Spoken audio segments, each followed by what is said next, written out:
4, 3, 2, 1. You got it, buddy. God bless us and God bless Polyester Blend.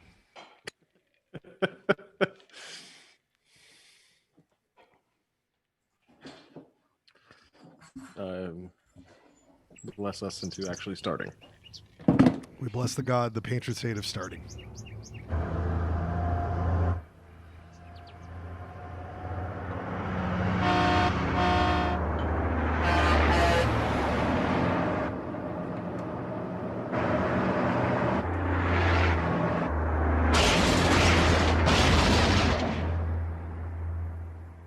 And I don't want to get married ever to anyone. You understand that? You don't want to. Oh, people. Polyester Blend joked throughout the 2020, now into 2021. We always joked about America not existing the next week, about America going through strife. Just funny jokes. And we always made funny jokes about it during the election where I was like, haha, it's going to end, it's going to end. And then, like the savants that we are, we were just a little too early in our prediction. Nostradamus, I can't speak. We predicted it. It was even more terrifying than the jokes we made. It was horrifying, but we're still here, and we got another Polyester Blend. Ah, yeah, everybody, welcome. While we still have the American flag raising above us before it's replaced with a certain person's name. I'm not getting enough slaughter in my earphones. What's going on? This feels weird. You're supposed to be. Hopefully you're getting enough. I don't know what's going on here. Madone. I got no slaughter. No slaughter. Well, that's a bad sign. Ryan, do you got any slaughter? Doesn't feel right. I'm not hearing it. Oh, Jesus. We got big trouble here tonight then already. You guys are hearing that. Let's see if the audience is just hearing me. That'll be interesting. I think I can hear it. I can hear it like it's super far in the background. Well, that's interesting. No, how do I do that? I just don't have Mark Slaughter in my louder? face like I usually do. Is that getting to you? Yeah. Oh, there we go. Okay. There it is. All right. Yeah, bump up the volume, brother. There we go. I'm going to make sure you boys are in here tonight. I'm not messing around. I want you to be here for it. Hello, everybody. So glad you're all here with us again. Another Monday night, 8 o'clock. Polyester Blend continues on. It's amazing tradition. It's locked into the Utah State Constitution at the point. Very exciting that was added. I thought that was... They didn't need to do that. They didn't need to add that Polyester Blend as a guarantee of Utah citizens everywhere. But he is a guarantee of being an amazing and sweet boy and dear to my heart. He is all the way across the Utah or the Salt Lake Valley. He is Clayton Scribner. Oh. Clayton Scribner! Hey, bud. hi. How you doing? Good afternoon. It's been a slow week. Not much going on, really, nationally or. We always get annoyed. We're like, world, give us something to talk about. Please, schlubby boys. Listen, those are our people. When it comes to a schlubby conference, one of the greatest of all time.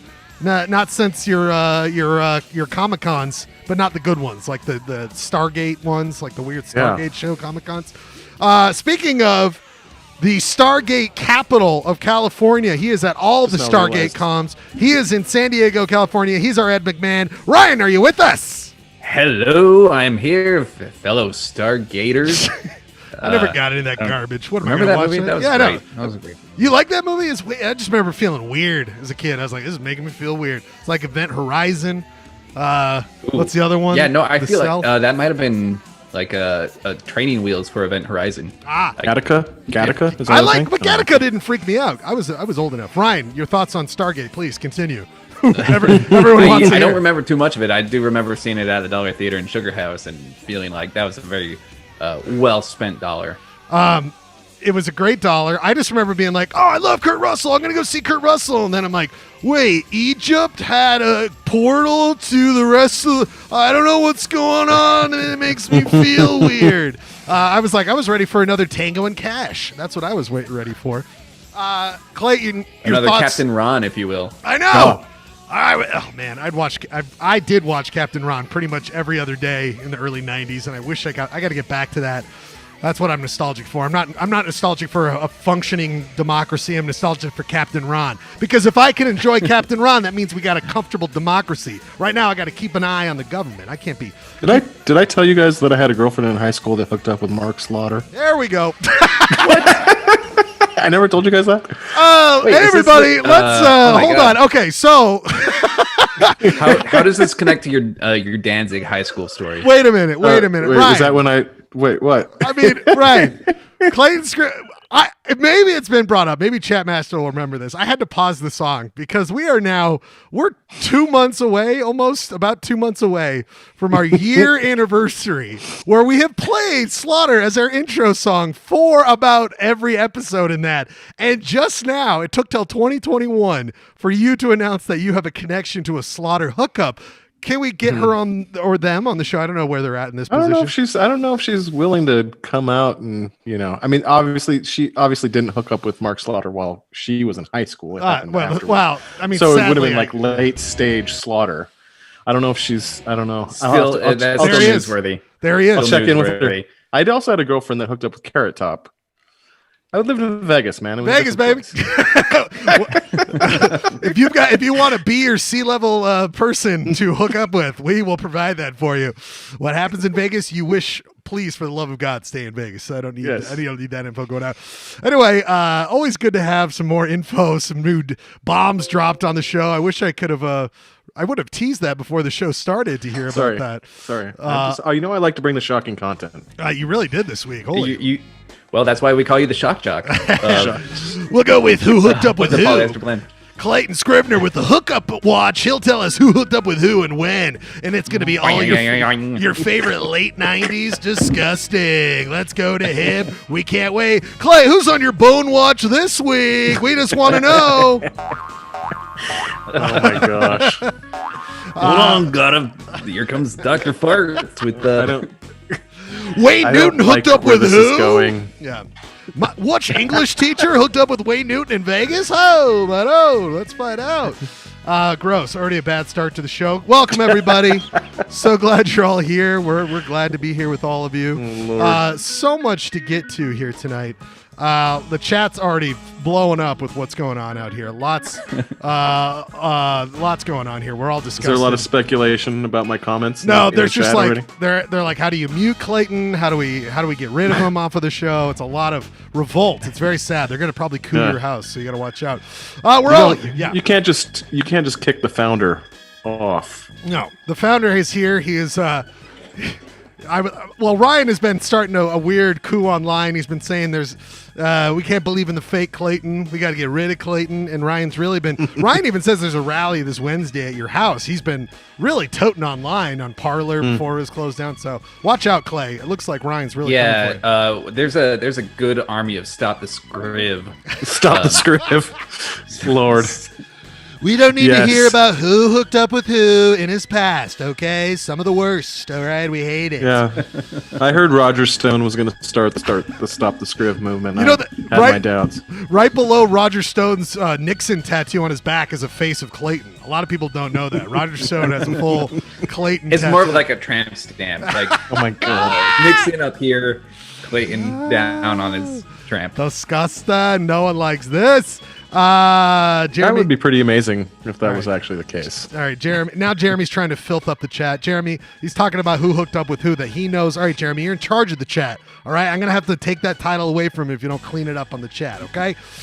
People, we're all so glad to get here. I hope everyone's week was okay. Was everyone else on the floor last Wednesday before we move on? We'll briefly talk about it now, but I almost felt like just laying on the floor and never getting up because where would we have gotten to in this country? Clay, your thoughts on last Wednesday? I went 3.5 years without watching cable television, and I watched like 13 hours of cable TV. Clay, I did the same disgusting thing. So we got Sling because there's some hockey games, by the way, starting on Wednesday. Finally, my life has a purpose again beyond Polyester Blend. I have Polyester Blend every week, then nothing. But now I got hockey coming back.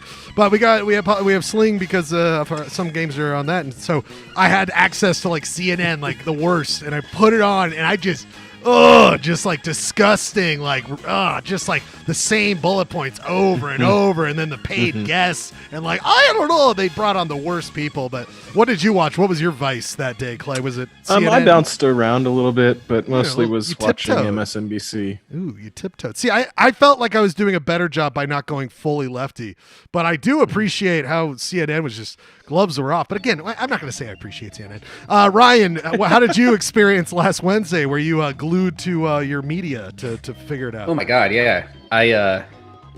Same thing. I turned on the actual TV and watched it from my couch. Wow. And I never do that. We all watch TV. Amazing. We all came back to TV. I never watched that kind of television. Yeah, absolutely. Well, I watched plenty.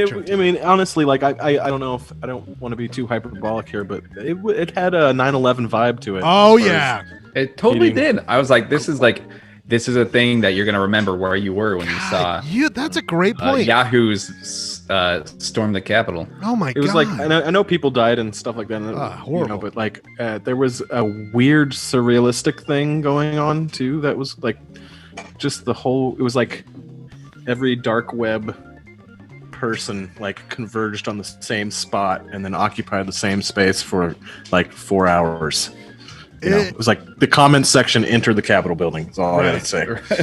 Right. I do feel we've been talking about it on, because it's been pretty much a solid. Everyone's been talking about it since then. And Clay and I can't believe, and Ryan, that 9/11 comparison, I had not accepted that because we're still all in our bunkered down pandemic world where like.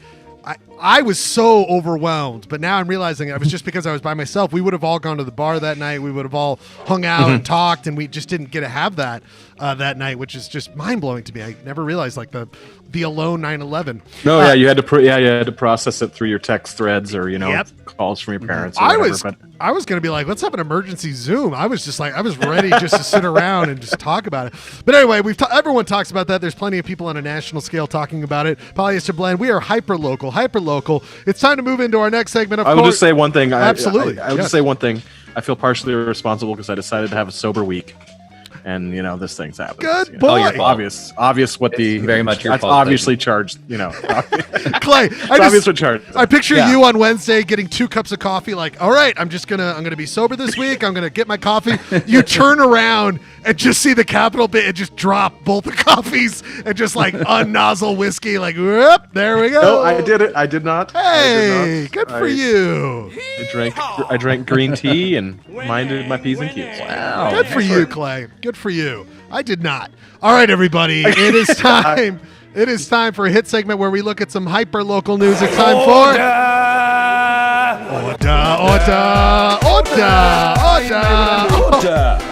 Order. Point of order. What we do here, we say point of order. Order to those things going around. Hyper local. We're a hyper local show, even though we've got that California outsider vibe. But a lot of people from California are moving here, so Ryan's really a necessity at this point. If we're going to talk to Utah, plenty of Californians coming here. But we look at some local news. Only one real big one. Well, 2, but one real big one I wanted to get to. Ryan, I don't know if you noticed this or Clay. I'll start with this. This is what brought my attention to it. It is the statewide precipitation ranks. The number 1 record driest years. Look at us, our good friends Nevada, which we really had when it was Utah territory, so we're basically Nevada too. But Utah on record driest year in a place that's already a mountain desert, a southern desert, just desert all over. We don't have a lot of water, and when we're now at the driest of all year, this is where I was blown away. Clay, did you see this, or when did you come aware of this? Because though the coup is huge, this is big.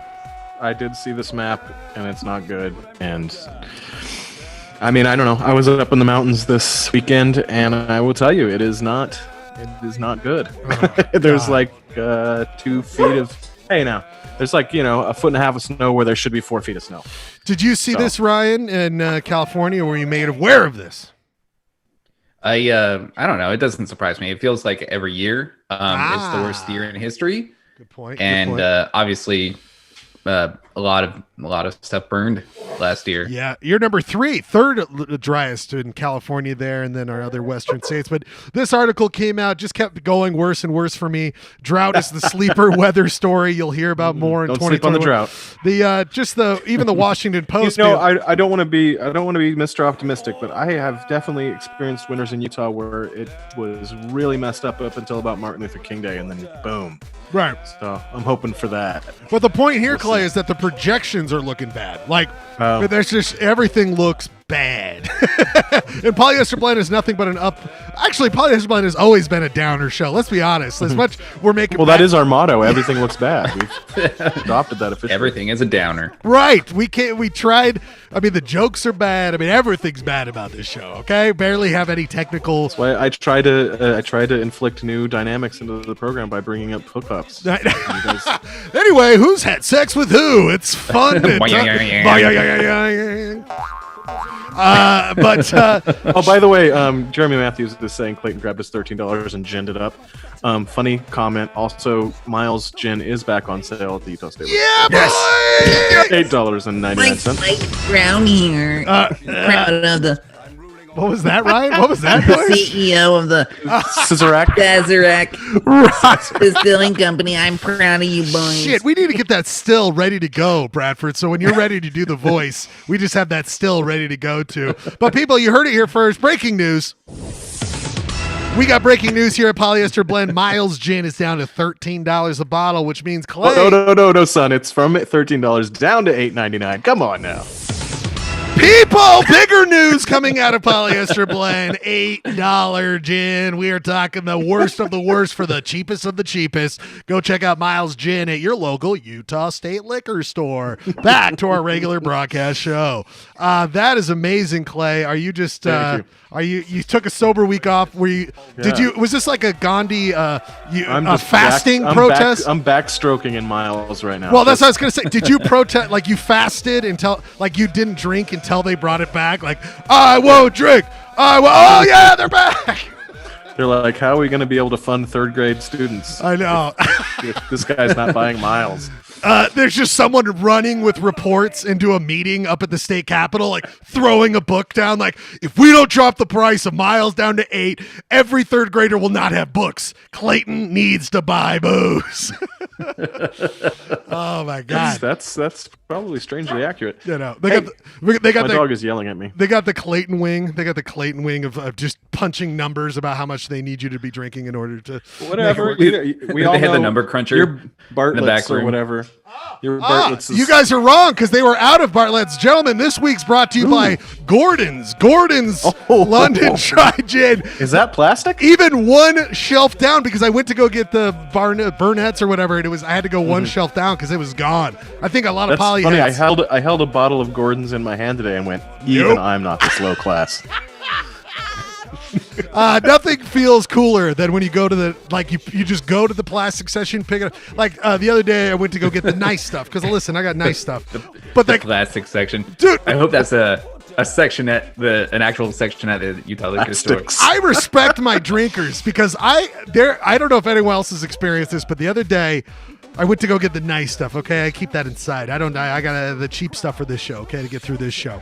But I was getting stuff, and this guy, God bless him, in sweatpants. I mean, I hope he's okay, but he just walked in the liquor store, went right to the plastic vodka, grabbed 2 handles, turned around, paid, and was out in like 5 seconds flat. And I was like, that's a man who knows. That's a man who knows he's got to get back and watch reruns of Polyester Blend. But anyway, severe drought, very sad stuff. And that's why tonight on the show, I want to introduce, we've had a long-standing camera. We go to a camera to focus on something for this week. And this week, I want to introduce to you guys, this is very exciting. As a point of order, water is scarce. We need to be worried. We need to be taking care of it. We need to be vigilant. We all need to do what we need to be a part of this. But I just feel like we need to really understand how important water is. That's why this week I'm introducing, very exciting, the first time ever, let's go live to it. We're going live to our water cam. And we go live to the water cam right now. And let's just, this is the innovation that this program needed. Let's just take a moment to reflect on water. and how important wonderful water. Water. I love water. That is really beautiful, man. So we'll be Very- checking in all night long just to reflect on water and what's going on with water, and we need to be a part of that. But right now, I do appreciate Water's voice more than Pinata Santa. I'll tell you that. well, that's fun. I was just going to say, our correspondent, we ever since Christmas. So a lot of people don't know we have Santa Pinata. We blew him up, or we hit him with a pole and broke him open on Christmas, and he has been our correspondent because after he lost his job as a Santa Pinata, I don't know what to do with this guy. Santa Pinata, are you over? Are you over near the water? Can we get? I jinxed it. Oh, no. Where are you, Santa Pinata? Oh my God, you guys! I'm getting, for the first time ever, I'm getting a phone call. We've never had this happen on the show. I'm getting a phone call right now. I have to leave I just have to leave for a bit. You guys can talk to. Here's the phone call right now. We're going live here. Oh my God, it's Santa Pinata. Santa Pinata live from DC City lockup. I have to go up to talk to him. You guys talk to him. Now. Here we go. Yes, hi, hello, Polyester Blend. Hi, yes, this is Santa Pinata. I am calling live. I'm using my one phone call to call into Polyester Blend. Listen, things got bad, okay? After I was knocked down as a pinata, I didn't have a lot going for me. You guys were doing shit for me. You were doing shit for me on the show. You weren't giving me a job, and I started looking up some literature. I started following Eric Mutstos online. I saw some stuff on Parlor. So I'm sorry. I got wrapped up. And I did. Here's a photo of me. I'm sorry. I got it wrapped up, and I was at Santa Pinata. Oh man. I ended up going to the coup. I'm sorry. I didn't have a job, okay? He was making sense. He promised me a lot, you guys, okay? He told me I could get a job, and it was the government's fault. That's why. And so as a pinata notice, it's only natural that I would hang from a pole. That's why I'm on that pole. Does that make sense for you? Wait, guys? so did you put yourself on the pole, or did that Proud Boy put you up there? Listen, I said I'm a proud Santa, and they're like, that's kind of the same thing, and they tied me up. They also tried lynching me at first because I said I do enjoy taxes and stuff like that. But that's just the Proud Boys. Boy. But then I just turned That guy that's swinging you from the flag, he has one of the most delicious tirades. You shouldn't say that word. I'm Santa Pinata. It's not Ryan. It's Santa Pinata said that, not me. So I said that dude that's swinging you from the flag.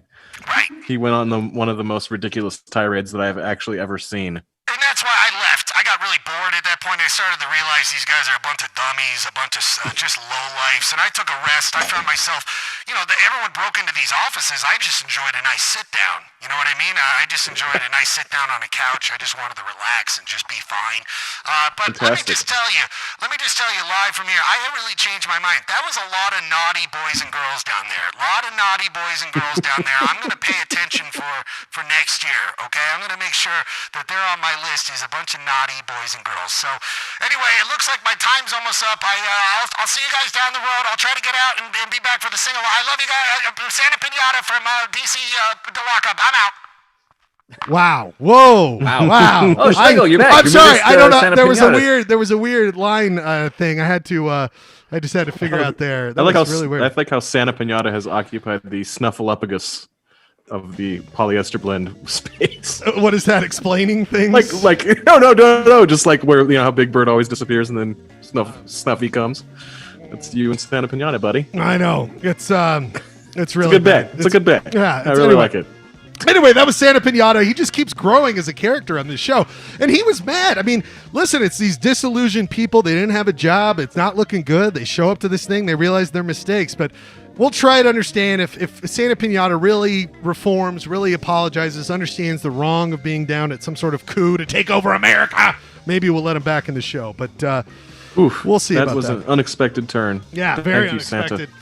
Anyway, Polyester Blend, we move on. This is very exciting. That was Orda. Any other things before we move on for the rest of the show tonight?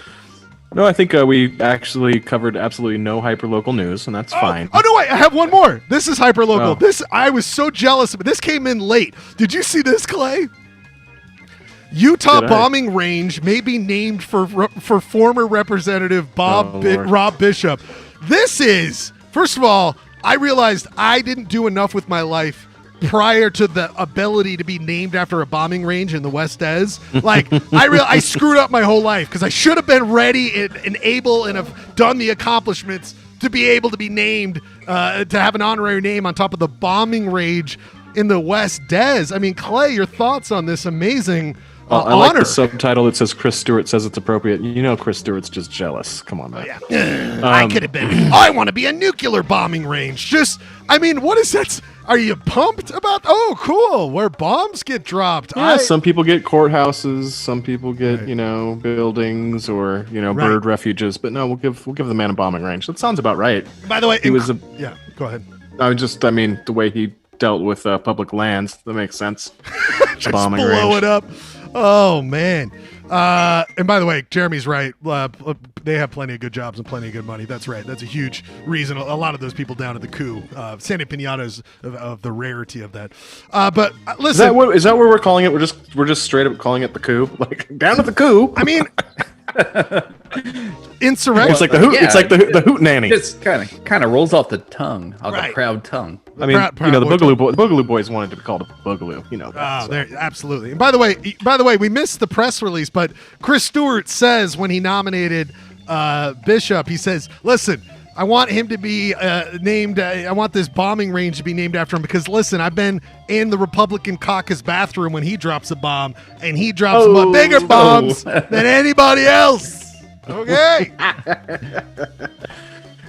No one drops bombs like Rob Bishop. I've heard that. Right into the bowl. And by the way, don't forget, we will be checking in with Watercam all night. Watercam will be checking in right into the bowl. That's what Rob Bishop did. Ryan, how jealous are you that someone else is being named, has an honorary title of in bombing range, the Bishop bombing range? I was gunning for that. I know you were. That was my lifelong dream. There's plenty in the Mojave, dude. Plenty of more bombing ranges to be honorarily named. Yeah, I'm a young guy, so youngish. So I got my lifetime ahead of me. By the way, youngish. That's absolutely. I am like in mid 30s. You're like youngish. Like, let me tell you, it's starting. It's all starting to fall apart here. All right, it's not looking good. my body, my psyche, my social aptitude, all falling apart. And by the way, Lewis brings up, I'll never forget Rob Bishop being the lone nay vote against more federal funding for suicide prevention hotlines. Oh, baby. Ooh. Rough stuff. Can we just pretend that it's Bishop from Aliens? Oh, my God. Isn't Bishop Paul, isn't that Bill Paxton? Is that Bishop? No, Bishop's the computer. That's Lance Henriksen. Yeah, the computer, right? The computer, android. Yeah. Android? I don't know what he is. Fuck it. All right, everybody. Thank you all so much for being here tonight. Oh, really quickly, I got to get to this. Our merch store. I have noticed no one is buying from our. We got no. I mean, I've yet to see except any one sales. person from San Diego ordered $500 worth of mason jars and hockey pucks. I mean, that's the thing. We've got these. I'm going to I'm going to buy a mason jar. Look at the mason jar. I can't believe no one has bought this. The official Polyester Blend Gin Ricky jar. It's a mason jar. Be like one of your fave schlegs and get this right. Look, you can get 20% off right now. Come on now, go get this stuff. Come on. But I'm introduced. Get up on that Zazzle. But this week is very exciting. Mike Brown here. I recommend you buying it. And this week, in honor of water, because our theme really tonight's water. Our music theme is about water. We talked about the drought that we're in. We have, of course, the water can that we'll be checking in. But in honor of water, I thought it's time to get into the individual, your triumvirate of Polyester Blend. It's time to get into each of us having our own products. And I'm starting with the founder, and he loves water. That's why I'm introducing, you can get it soon. I don't know if it's up yet, but it's going to be on the Polyester Blend products page, the Polyester Blend Clayton on the Riv water bottle. That's right, Clayton on the Riv water bottle.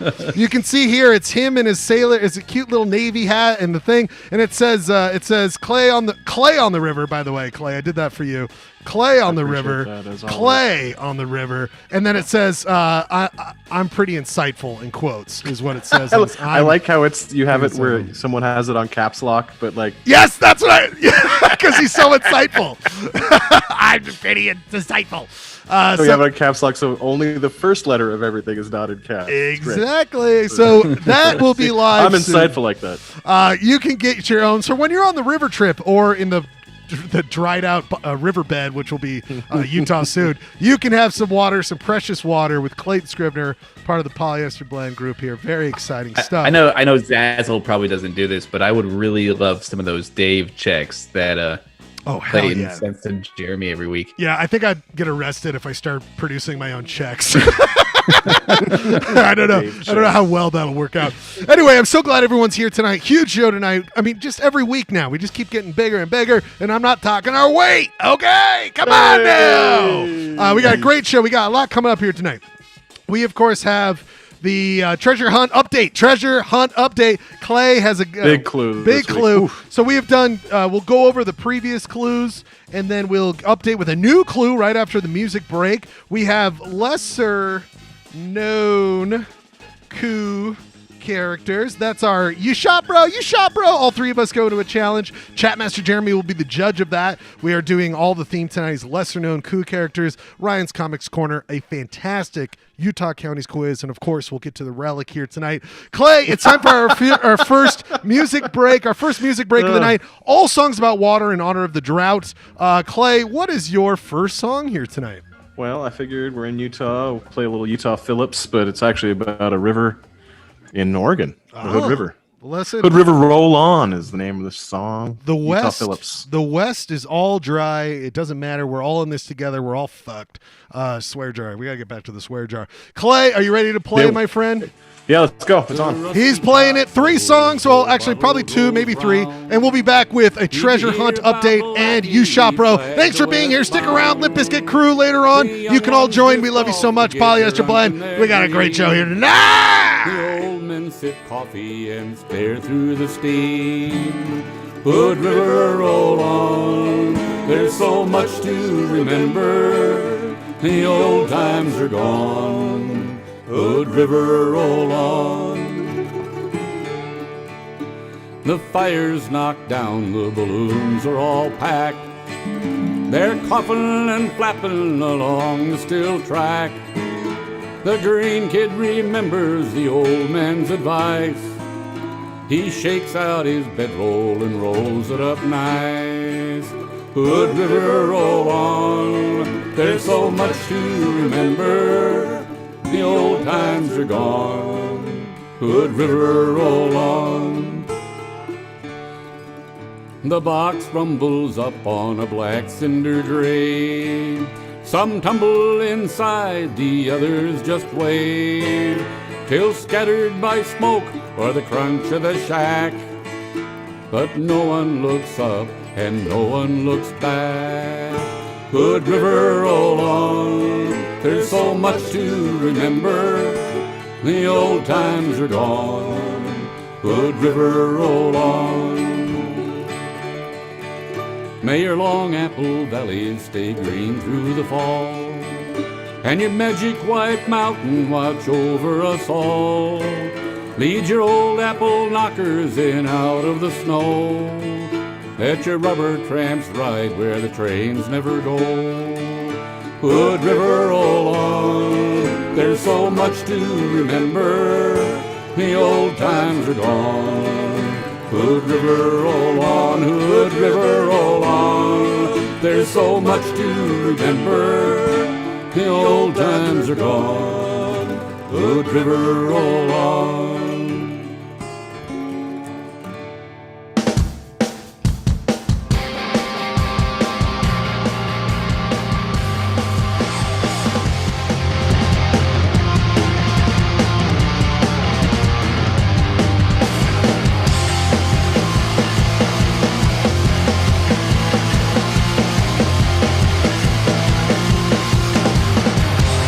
Cease to resist, giving my goodbye.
comes that rainy day feeling again. And soon my tears, they will be falling like rain. It always seems to be a Monday, leftover memories of Sunday, always spent with you before the clouds appear to took away my sunshine. Here comes that rainy day feeling again. And I'll be dreaming of you, baby, in vain. Your face is always on my mind, girl. I'm hoping soon you're gonna find, girl, your way back to me. 'Cause if you say you stay, the rainy days will go away.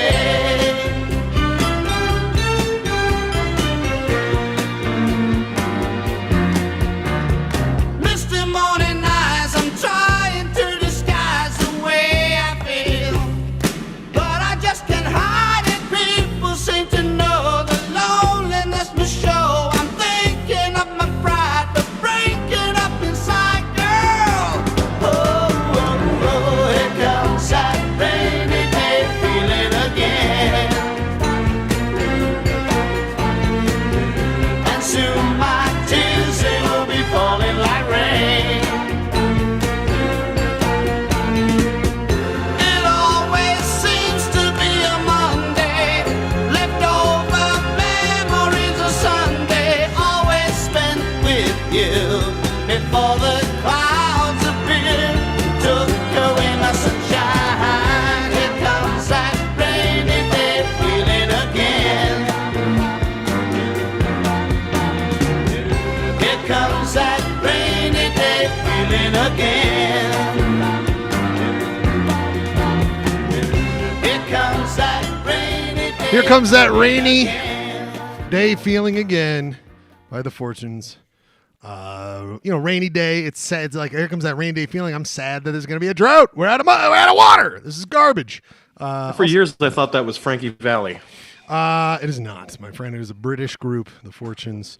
Don't you think they were kind of like? Yeah, no, I hear they're it. going for that Frankie Valli vibe. Well, they kind of have been like influenced later, at that time. Like, they were probably because they were later '60s. So I'm assuming that they would have been a part of that whole thing. That was a great my jam, though. Great jam. That was one of those truly Polyester Blend song sets, like all over the damn map. Ryan, what was your choice? That was a hardcore band. Gouge Away, I love them. A lot of love in the chat. Love Love the Double Pixies reference there. Yeah, I had no idea that they covered that Wave of Mutilation song until I searched Wave of Mutilation today. But yeah, that's a double down on the Pixies references. But yeah, Gouge Away is a great band. Very vicious, very cool. Check them out. It's good stuff. And then Clay, Utah Phillips. Did you play Utah Phillips last week? Are we double dipping here, bud? I mean, what's going on? Well, I've definitely played Utah Phillips on the show before. And let's not complain. It's a fantastic choice. Don't get me wrong. I mean, he's my Stone Temple Pilot as far as. Whoa! Spoiler alert! Spoil! Whoa, buddy! It's called a tease. It's called a tease, guys. Oh, it's called boy. a tease. This guy's out of control over here. He's out of control. Oh God, I'm sorry, you guys. Really quickly, I'm just getting. This is really bad. Hi.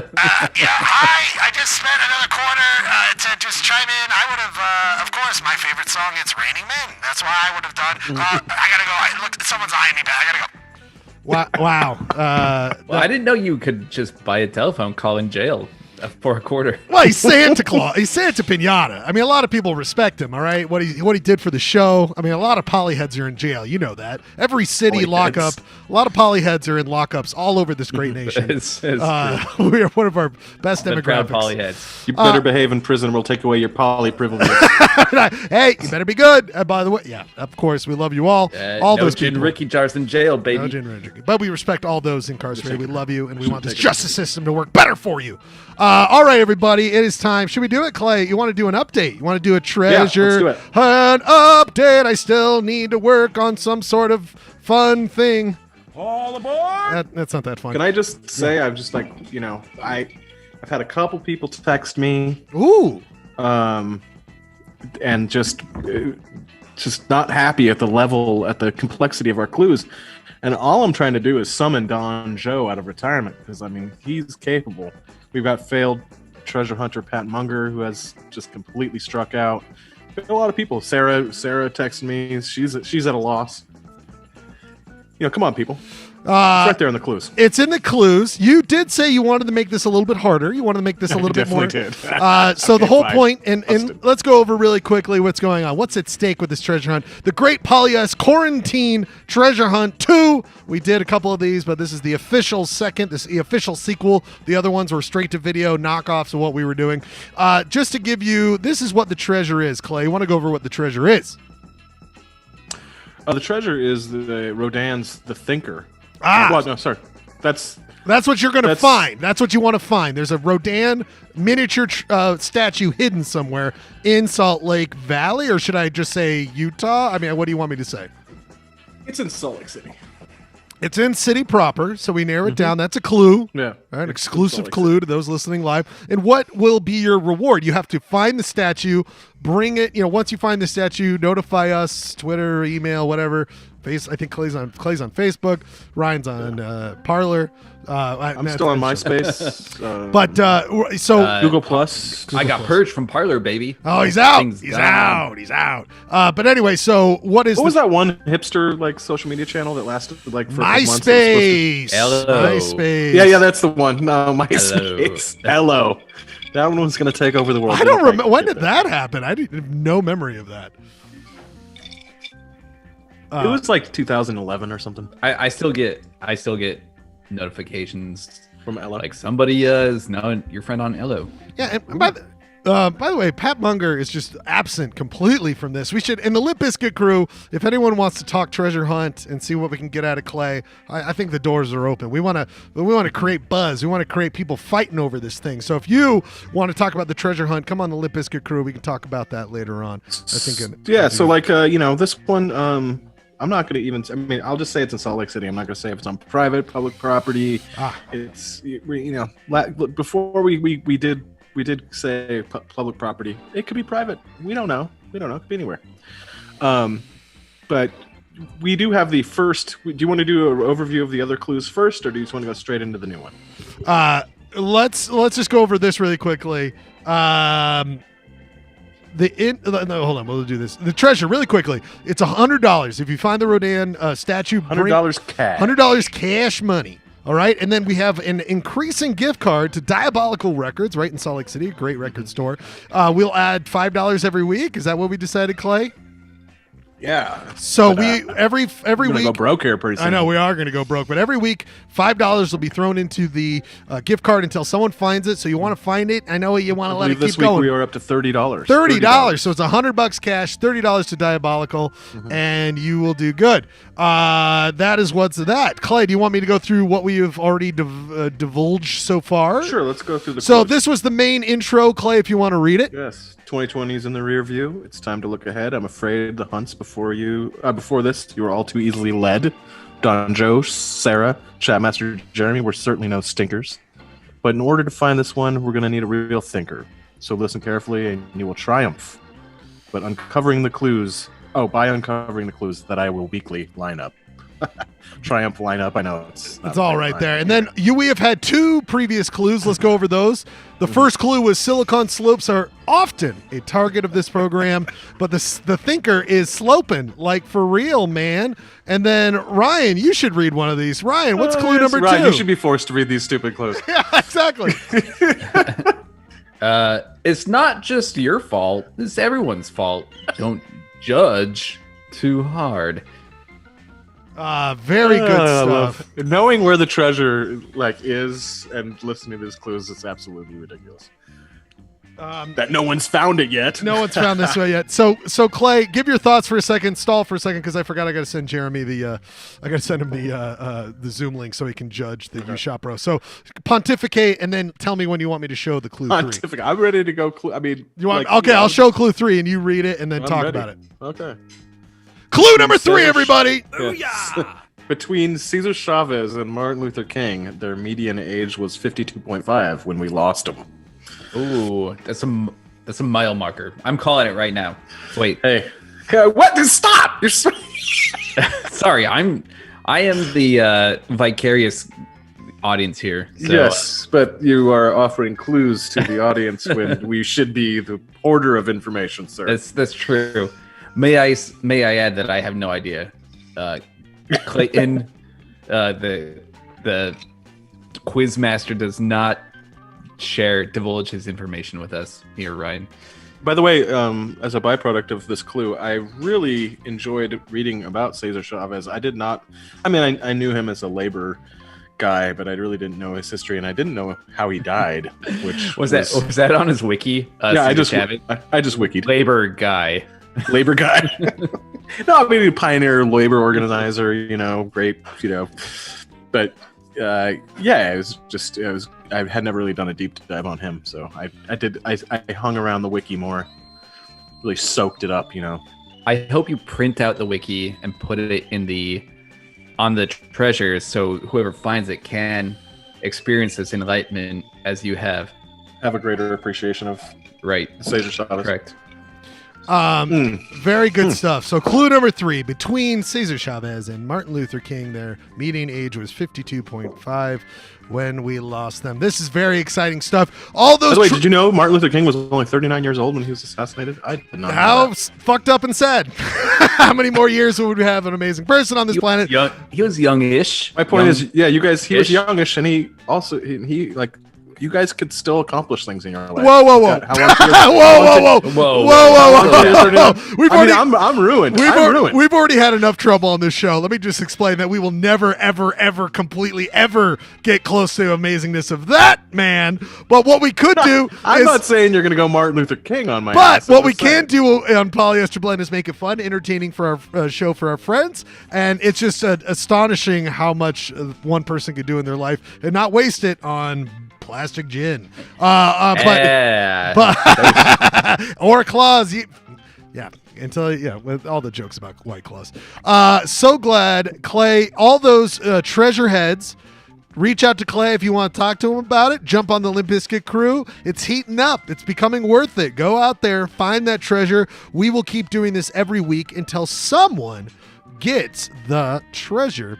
We are entering the Zoom right now. He is the chat master, but he has many hats. We're gonna really do this. All fedoras. They are all fedoras. He really should have a fedora for this. I don't know why we haven't set that up for him yet. Come on, Jeremy. This is ridiculous. Jeremy Matthews, are you with us here? Yes, I am. How's it going? Hey, buddy. Good to see you. What's going on? What are your thoughts so far on the show tonight? I mean, Santa Pinata is a bad dude. We got to watch out for this guy. Hopefully he reforms. Yeah, some toxic shit. I don't know if I can forgive him, We'll worry about him. I think we just got to throw the book at him. Yeah, we got to throw the book at him. He's a bad dude. Really bad stuff. We are about to jump into a very exciting segment in the show. It is time, of course, for the hit segment everyone loves so much. Every segment's a hit, by the way. Every time I introduce it, by the way, everything's a hit. It is time for, of course, You Shop, Bro? Do you even shop, bro? You shop, bro? I mean, come on. Do you even shop? This segment is all about a battle of Ryan, Clayton, and myself on our skills of Photoshops. All three of us go to battle, and Judge Jeremy lets us know who's the winner. Of course, I won last week like a champion.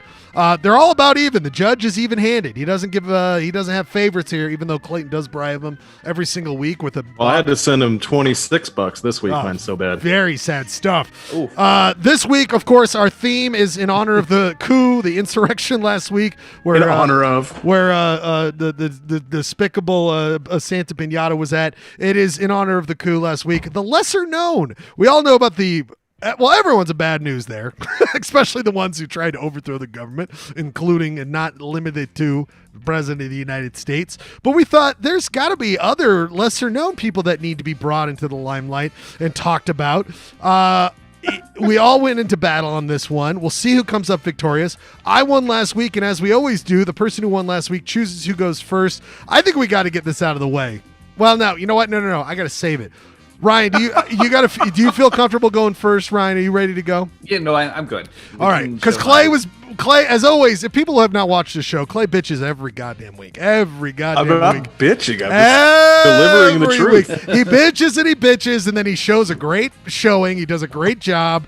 And you whine, and then you win. He sets himself up as the victim, and then it seems kind of topical, really, for the theme. Yeah, I know. This is the victim, right? Sets It's really himself up as good the point, victim. Judge. He complains he's been persecuted. I know. I'm basically I'm the shop bro gaslighter of the year. Okay, I did gaslight you guys into thinking it's bad, and then I rule. It's how it works. And if I don't lose, then I complain that I'm a victim. So I've got it all figured out. It's gonna be the Noid pooping on. Shut up, Jeremy. Didn't mean to spoil it. By the way, Sleeper Bomber really doing a lot of destruction. I mean, it's in the name. I mean, he's moaning about how he never gets recognized in the chat. We got a lot going on here. I got to try to talk to everyone in the chat at the same time. Come on, Sleeper Oh, Bomber. that's my brother. That's Jordan. Jordan! Get a better name so I know who it is. Sleeper Bomber, I'm just going to ignore all day long. I love you, Jordan, though. It's good to talk to you. Here we go. Ryan, anything you need to set up before this goes on? Okay, so we all saw the footage from Wednesday. We know it was chaos. We know there was a lot of different narratives going on at the same time. And probably one of the lesser known I illustrated one of the lesser known conflicts that was going on that day, but still part of the grander scheme of things. So Ryan, if you want to send it, Here we go. This is Ryan's entry to lesser known Coup Characters. Here, what do we got here? We got, oh boy. Okay. All right. So this is we see the big picture here. We see the big picture. Yeah. So you see the big picture. You see all these the Proud Boys scaling the wall of the Capitol. And look how proud they are of their physiques. Like, these guys would fall at the local climbing gym so quickly. I mean, they're just like barely holding Many up. did. There's the famous video of that. People falling. None of them chalked up. I think that was the big issue. If you're going to scale something, you got to bring the chalk. You got to chalk up, man. Come on now. Ryan kind of teased this on Twitter today, actually. God damn it, Ryan. What are you doing? Actually, way to promote the show. Way to he promote didn't the show. show the image. He just said bless. that the Hamburglar would stopping the be steal. Antifa. Yeah, Hamburglar is Antifa, Grimace is a Proud Boy. But while all that chaos was going on, Ryan, I don't know if you can zoom in or not on the action. By the way, if you're going to ask me to do that, what we call it here on Polyester Blend, you shop bro, we call enhance. Ryan, can you enhance? Yes, I can, Ryan. Can we enhance the image? Enhance.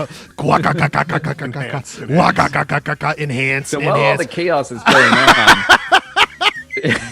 you got Hamburglar stealing burgers, just like Grimace. I mean, his sign pretty much says it all. Burgers, or is he distributing these stolen burgers to the protesters? That's unclear to me.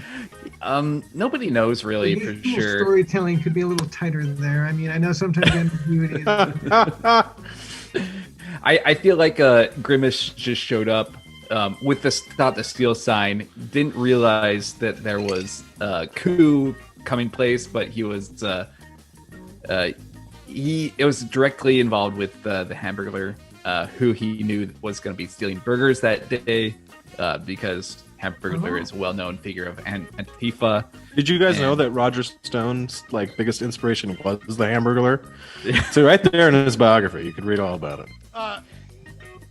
Okay, so what we're looking at then is the yes. So Grimace is only there to alert people to the Hamburglar's theft. I also think that's why he showed up, because he wanted to stop the steal of hamburgers. Also, Ryan, did you already mention the connection between him and our president? Did you mention that? Oh, Grimace? Yeah. And the president? Did you? I have seen photos. There he is, right there. Oh, I mean, wow. did you know? I thought you were doing this on purpose. I mean, dude. I didn't see realize this. they Yes, had a I did. connection. Grimace is a well-known Proud Boy. Is always a Proud Boy. I mean, he's got the shape and physique of a Proud Boy, just like What is the Grimace? What is his his zeitgeist? What is his? He's his the whole embodiment of white people privilege and depression at one single moment of just like how That's true. disgusting deal? they The guilt are. and desire for hamburgers all at the same time. Exactly. Grimace is like what the food becomes after you've eaten it in your And then you're belly before you shit it out. And that's So when it's you like start he's grimacing. Grimace is actually a proto shit, which is kind of appropriate for the Proud Boy. He's like a Proud Boy symbol, piece of shit. Good stuff. Very disgusting. Ryan, I mean, what I love in Photoshop is when we do the thing where we like it's a huge image and then you zoom in. I love that kind of reveal. All right. I mean, And Ryan, is that you actually behind the hamburger? all right. You've First of got all, kind let's, of a yeah. Ryan vibe. Are there any other Easter eggs in this thing we need to know? Great point, Judge. It really isn't complete unless there's other Easter eggs. It's really not good if he doesn't have other stuff. I agree. The judge is really smart. I agree. I didn't say it wasn't good. God damn it! But if you think about it, like Hamburglar planning this heist amidst this capital coup, I mean, that's pretty genius of him. No one even noticed the hamburgers went missing. Yeah, and also, did he go rogue? Like the McDonald's PR group couldn't help him with a better sign? I mean, he really must be out of sorts if he can only get like the cardboard with the spray paint. Oh, bad stuff. Bad stuff out there. But very good God. Photoshop. Very good Photoshop. Ryan, you got to call who goes next. Let's just say that's the rule. Honestly, you. Oh, okay. Oh, all right. man. All right. All right. Jeez. I like this. No. I love when we do Prolonging. this. I love when we do this where we don't let Clay. Clay's got garbage this week. I've seen it. It's not good. But what I did is that. You're so nice, Ryan. I love you. You know I love you so much. By the way, so you saw everyone saw the photo of the big wide shot of the coup, and there was someone had set up a hot dog stand, and there was still that capitalistic vibe going on of someone selling hot dogs and treats during the live insurrection. It was noticed in a lot of shots, and I started thinking, I was like, there had to have been a vendor that was like, I'm telling you, you need this. I'm providing something you need. But all these weirdos and freaks and illegal revolutionists against our country, not even the good revolutionists, the insurrectionists, the scumbags, they didn't pay homage to it. They really could have got themselves out of trouble if they paid attention to the vendor, I will now say, that was there. What I say is that there was a vendor selling those glasses with noses and mustaches. Groucho Marx. The disguise glasses. I say that there was a vendor being like, trust me, you do not want to be identified because you're going to go to jail. I'm telling you, he even wraps it in a beautiful parchment paper to give out to the fine people to sell it. COVID safe. COVID safe. He's wearing it to see what it looks like. He's got the disguise glasses. He's got a tray of them there. He's got at least 3. I mean, maybe he sold out. Parchment paper that they serve like the deep fried butter in at the state fair. Exactly. And he's like, listen, I won't even put my prints on this thing because he doesn't want to get busted for it. He's got gloves. He's got the parchment paper. But our fair man just trying to be like, please, trust me, you're going to want these disguise glasses to hide before you get busted by the FBI like all these idiots got busted for. So that is There is a certain majesty that, like, wearing a mask is normalized right now. This prime opportunity to wear a mask without drawing suspicion to yourself, but that would mean being cucked. So Yeah, that would mean you're a cuck if you wear a mask. That's so true. Like, we're all gonna do this so everyone can. Speaking of like merchants during the coup. I mean, there was active corn dog stands and like you could get like a taco while committing an insurrection. Do you think that's where Hamburglar got all his burgers? Yeah, I mean, if you look, there's shots. There's like food trucks everywhere. You got to have food trucks, if you're in a public meeting. So like coup is not food truck immune. You got to have one. Yeah, he's going to have. In this case, there was like 30 of them. And that's why I thought it was a missed opportunity. There's so many vendors down there. I really should have bought that. That leaves Clay. Clay, you feel very confident this week about your choice. What's your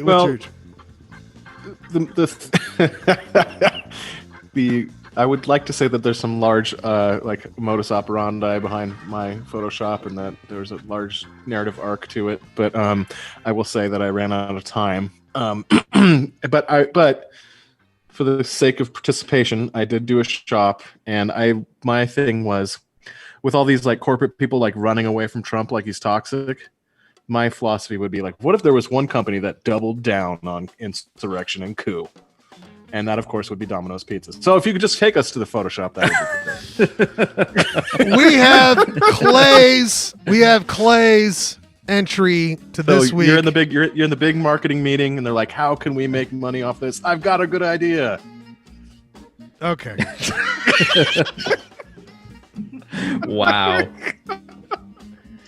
There you go. The Noid jumps in. You know he's there. Just on a historic note, I feel like this would be more appropriate for a Papa John. Yes, that's true. I do. Now that the Noid does kind of have some Nazi vibes. Now that I'm looking at it, thinking about it. Well, and then there was like the he's thing got like the circle with the like. That's. There's some weird. You could have maybe like modified the N to look more like an SS. Oh, that would have been interesting. But wow. Thought about it for 2 seconds. Let's push all the boundaries. You could have also, like had the guy in the foreground. I really also like the in front of pizza sauce smeared on his face, and also the N could have so easily been replaced with a T. I mean, what are we doing here, dude? I mean, come on, man. It's out of time, man. You could have magnetic lassoed that too. Yeah, I mean. Oh, now you guys are just straight up hating on my Photoshops. That's cool. I think you're threatened by them. I don't expect perfection, especially from Clayton. But did you see how I put his ears above the thought bubble? That is good. I mean, come on. It's a great gag. I'm just saying. Are you saying I'm being disrespectful of shop? Listen, dude. I think you need to really respect your shop, bro. I think this week, after the coup and everything we've gone through, you really disrespected this shop. Yeah, that's just not. God, I guess I'm like. Put that guy in the foreground so that Lloyd's foot isn't blocking, like it's going over his hand and waist there. Listen. It wouldn't have been that difficult. It would have just, given it that extra touch. Until you care. Is it Miss Frizzle? Is it Miss Frizzle from Magic School Bus? Down a little more and moved it out of the way, so at least it wasn't doing that. Ryan, even without Ryan, is it Miss Frizzle from Magic School Bus? Was that her name, the lead character? Wait, is it Wayside Story? No, or Wayside. I know. No, I think the Miss Frizzle, right, from Magic School Bus. Yeah, I never realized until tonight. Jeremy is our they or them Frizzle. Jeremy really he gets us inside of the Polyester Blend van, shrinks us down, takes us into the shop, and shows us how it could be better at a microscopic level. I mean, this is what the judge provides for us. He never signed up for that, yet he does that. Jeremy, you lean back, you listen to the judge, all right? Judge. All I have to say, Jeremy, it would just be a really cool kind of like twist of fate. Like if you just slammed my shop and then you gave me the win anyway. That'd be pretty cool. Jeremy. Jeremy. It's a funny gag, and I'm a sucker for the noise. All right, you have seen all three shops. We need to get to our next music break. After that, we'll get to Ryan's Comics Corner. We got Utah County's quiz. We will we'll make sure to put those I'll put the clues on Twitter, but Clay, if you put on your social media, put up those clues. Sure. I'll send you the things. We need the judge to judge. That is what he does so well. Judge Jeremy Matthews, what do you think of tonight's? Can I just see? Absolutely. We'll go through. We got Ryan's, Grimace. You don't need to put mine up again. Oh, we it's will. Obvious. Oh, no, we will. I disrespect the shop. I disrespected the shop. We absolutely will. Grimace at the top of the stairs. We have, of course, probably the smartest and most thinky piece of all of them. Ryan's disguise disguises to give out to all the people. They should vend it from this guy. And then, of course, Clayton's regurgitated like a mama bird, eating something, then vomiting it and back into the child, redoing stuff he's done 1,000 times before. Clayton Scrivener's entry of the Noid. Judge Jeremy, you are wise. We listen to your verdict. It's not the reuse of the Noid. It's just that, he could have spent like 10 more minutes on it and really... Jeremy, there's so many things we could go over what he could have done differently. Out of time. It's like saying Jackson Pollock just slapped some paint together. Come on, man. Jackson Pollock took some time with his painting. If Pollock just threw the Noid over 1,000 canvases, that would be okay. You got a point. I'm back on Clayton's side. Just the Noid swashed out and warped everywhere. That's pretty good. Judge, your thoughts? Whew. I know it's pretty bad this week. No, Ryan's is great. It's not as bad as the. Come on now, are you kidding me? Disguises? Look at the dynamic range. The folk. Look at this. He's handing it. It's almost 3D coming out to you. What's making it difficult is you've got kind of two different. Well, Clayton's as well, but you've got two very different approaches. Bradford's going for this kind of wide shot with these the details hidden within. Right. And Schlegel's going for the gags just right up front. Right in your face. And it's not like either approach is necessarily worse. So I have to pick which one has the better is the better gag, but since they're working on different levels and doing different things, it's not as easy to quantify. Oh my God. Listen, people, this is like Beautiful Mind 2, where Jeremy's inside of Photoshop looking at all levels. Is it closer? Is it more far away? Is it bigger? Is it smaller? We don't know. I mean, this is the thought the man puts into it. But since I just lectured Clayton on paying a little more attention to the details, I feel like I have got to give it to Schlegel because he even has the cart, the glasses on the cart and everything. He just, I think he really, really sold it. Wow. He's going to have to build another studio for his ego. That 2 in a row. Schludio E will be built inside of my Schludio E will be built inside of my mind palace where I come up with all my ideas. Let's just say this. My mind. The judge has shown his intellect, his smarts, his critique of shop better than ever. Because he's finally dialed into something. He's dialed in to who is truly pushing the genre of shop every week. And it's unique to find a special mind like Jeremy to truly find that. So Jeremy, all kudos to you. It's not me, it's you. You see. I feel I should quote Lewis here though. Like the insurrection itself, these shops are very lame. Fair enough. No, then he said JK. No, he doesn't. He means it. He means it. No, he doesn't mean it. Whenever you say JK, you don't mean it. Listen, Jeremy, 2 weeks in a row, you've come up with the right answer. Very good stuff here tonight.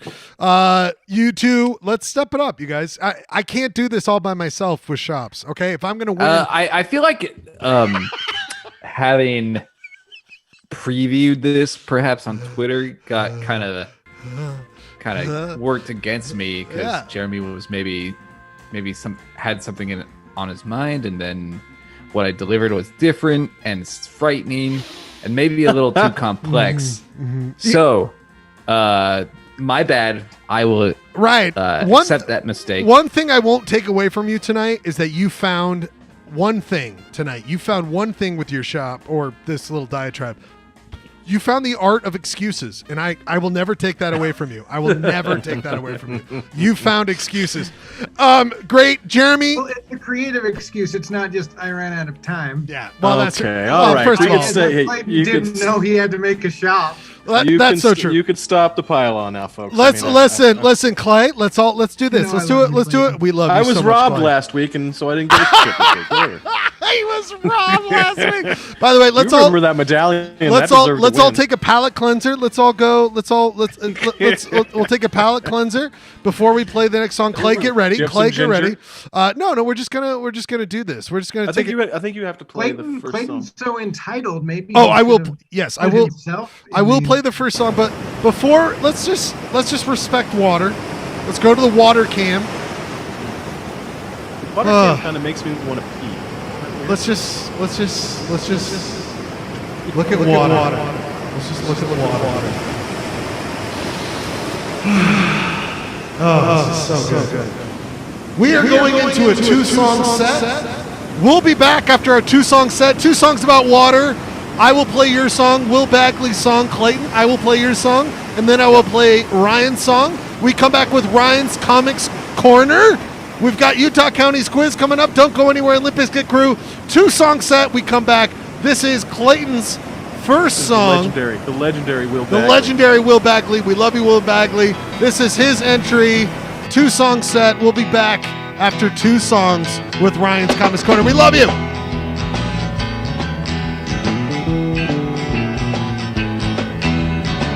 Marshall Jail laid down by the river, right up next to the railroad track. A river make you stand and shiver, freight train crawl up the bones of your back. 12 days on the river, 12 days in the jail. Can't you hear that river rolling? Can't you hear that freight train wail?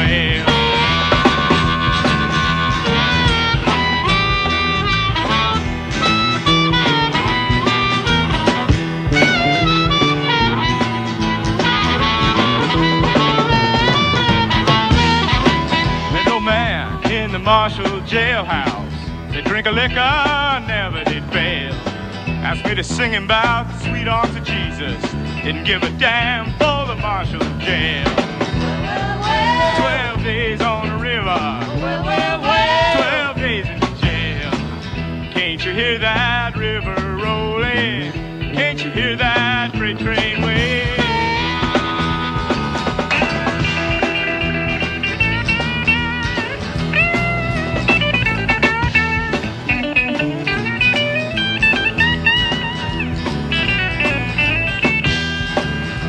Jailer, he said to me, I'll put you to a place the buzzers can't see. Put you to a place the crows forgot. Shoot biscuits with a slingshot. Well, 12 days on the river, 12 days in the jail. Can't you hear that river rolling? Can't you hear that freight train wail?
2-song set, songs about water. Against me, New Wave. Ryan with going with wave songs tonight, because that's what water does. It waves. Well, that song was called The Ocean. No shit. I'm looking at the album title. New Wave. Oh, Wave. Ocean. But The Ocean from New Wave. Good stuff. Double Against me. theme. Great stuff. Yeah. This is fantastic stuff. Great music here tonight. Great, fantastic stuff. Great music stuff. Really quickly, I'm getting a phone call. I got to go really quickly too. I'll just really quickly just want to. Hi, yes, I got another quarter. I just want to say I was there live during the coup, and some of the most disgusting display of people who think they're patriots, think they're doing a good job, who in fact are hurting this country, destroying the fabric of democracy, and really need to be prosecuted because we can't stand for this in this country. That being said, Polyester Blend's U Shop Pro is worse than that. I gotta go, you guys. I'll be back. Wow, some strong language. So even Santa Pinata, very, very quick to flip flop. Right. You think he's talking about one thing and then he says something else. Very interesting, dynamic stuff from. Is it true that Santa Pinata has refused to accept the congressional or the presidential Medal of Freedom that Trump had lined up for him? Yes. Actually, Trump never would give it to him because Santa Pinata, he would stop it at the border. He never wanted Santa Pinata to be in this country. People, so glad you're all here with us here tonight. We have unveiled so many fun things, so many great things going on. But now it is time for one of the greatest segments in the history of Polyester Blend. It's time for everybody. Oh, that's not loud enough. It is time. One of the greatest segments. Everyone loves this segment. I never realized at the beginning of that clip that kid like hits the cymbal. Yeah, with his I'm obsessed knuckle. with it. Yes, I've always, because I watch this, I cue it up all the time. And I mean, like, nice. Is that like a Ryan Bradford and Clayton Scrivener are drummers? I am, of course, a xylophonist. I'm one of the only people holding on to the xylophone as being an important instrument. Ryan, or Clayton, does that seem like a thing you should ever do? Like slap your cymbal like that? Seems very unorthodox. I think he's just. It looks cool though. He's just like, let's get this started. I like where he's like, oh, he kind of does that, like rubbing in the hands, like I'm so pumped for this one. Oh, I forgot my sticks. Like, kind of a badass. He's kind of the Jim in the office of this group. He's like 40 years younger than everybody else in this group. Boom. Yeah, isn't that the guy from Whiplash? Well, that's Larry from the Three Stooges on the right. This is later day Larry. So really exciting stuff. But people, it's time for one of the most amazing segments that is blowing up the internet since ELO when Clayton got banned. It's time for Ryan's Comics Corner, where Ryan reads the Sunday funnies. He brings it to us. He looks through the best of the best, and they are all fantastic. They're always so funny. Ryan, what do you have for this week? So great. I got some special treats for the audience today. Do you have some Easter eggs for us? Ryan, bring that microphone. I want to hear your voice in this. Yeah. First of all, I want to show off my new sweatshirt.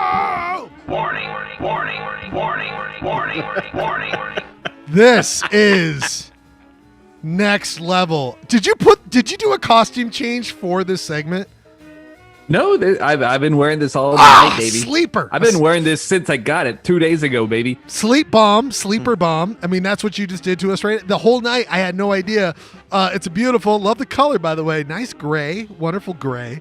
Looks great. This is my first crew sweatshirt in years. What does crew mean? I wear crew sweatshirts. Neck. I wear them all the time, Bradford. I'm obsessed with the crew. And I'm not talking polyester butt. I've been wearing hoodies. Been wearing hoodies since high school, and figured it's time for some change up. This is fantastic. Ryan, you're doing a great job with the show. You're really putting the effort in. I love what I'm seeing right now. Clayton has yet to buy a Noid sweatshirt. I'm very disgusted. He should. Looks like I know what I'm doing after the show. Keep up with the Joneses or the Bradfords, as it were. All right, let's. Bradford, do you ever walk into 7-Eleven with that thing on, and you're just like, and everyone's just looks at you like, that guy's okay. Some guy walks up to you, Bradford, just like whop, just like a bump, just a big old fist to the gut, like whop. This guy sucks. He's like, "Are you a Garfield?" Whop. I don't even let him finish. I just punch him right in the kisser. This is going to the Garfield. What? Like, by the way, we're really good at these punches. You get free lasagna. With Oh, that shirt. good That's the stuff. Spaghetti Factory. Yeah. All right. Very good stuff. Ryan, what is your first entry? You want to get to it? Also, No, so it's it's a Garfield. Garfield. It's a That's Garfield. I figured. Look at that beautiful I figured color. I'd celebrate the new shirt with It's the on brand. It's colorful on brand, as they say. It's on brand. Garfield. Uh-huh. All right, so Already off to a good start. Thank you, buddy. all right. So first panel. Hold on. So much. Can you see it? Can you see it? Let me increase the size of my screen. Oh, yeah. I guess I could zoom in a little bit. Oh, hold on. Go ahead. There you go. All right. So Garfield in the first panel, he's got his arms extended. He's doing some directing. Is he saying or is he thinking? I never know with Garfield. That's but he's saying, the tricky okay, part about him. That's the tricky part about him. Yeah, go ahead. Okay, continue for the next 40 feet. Next panel, he's kind of doing the thumbs up like on the sweatshirt. Oh! And he's thinking, now turn right. Third panel, he's doing some more directing, different arm movement. Merge left up ahead. Okay. Fourth panel, very panicked. U-turn, double back. And fifth panel, he's quite happy. There it is. You have reached your destination. John looking at us. My supermarket GPS is what he says. And Garfield says, 2-for-1 lasagna noodles. They didn't like that one. I love that one. Yeah, it was. Has all the classic elements Garfield. it has all the elements of a successful Garfield. Oh, come on! All right, everybody. So the next one, Ryan. I mean, Clayton. Any thoughts? Jeremy? Anybody's thoughts? I mean, the chat. Anyone? Why does Opie not get to come to the what? Odie. Oh, don't fuck it up, dude. Don't fuck it up, Is dude. Odie banned from the Safeway? Why is he not there? Odie's dead. No doubt. Odie is a simpleton. He doesn't get to go to the. He doesn't get to go to the grocery store. I've never thought of mice and men like Garfield and Odie until just now. And I just realized that would be the greatest retelling of Mice and Men with Odie as the, well, he's a puppy. I guess it would be little humans. I don't want to get into that. So world. Garfield would be George. Yes, right. Little humans. Right. You had to go there, didn't you, Ryan? Jesus. I also like this because John's complete displeasure about this sale too, because I don't know have you guys ever made lasagna? It is hard, and to realize that John now has to make lasagna twice.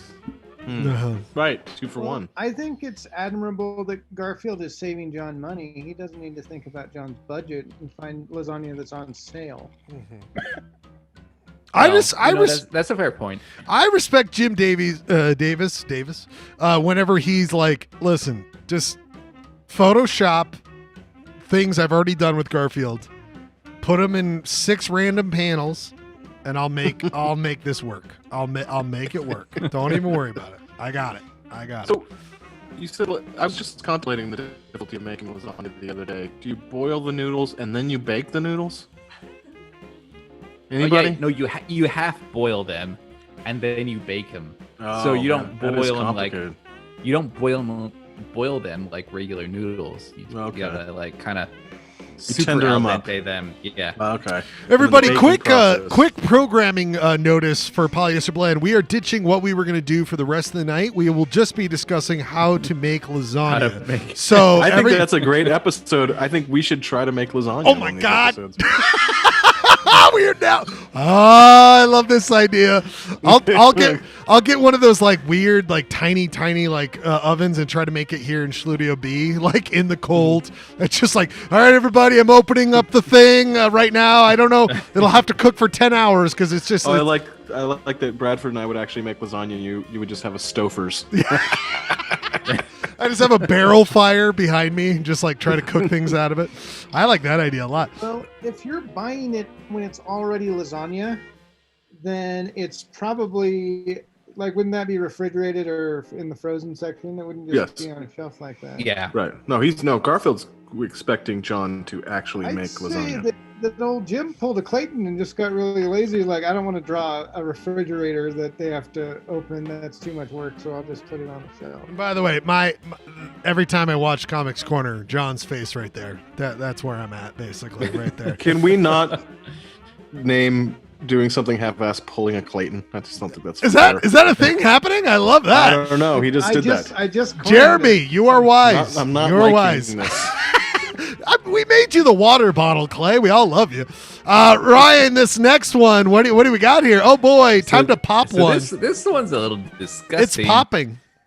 It's popping, and let me just get right to it. Zits, baby. I haven't seen Zits.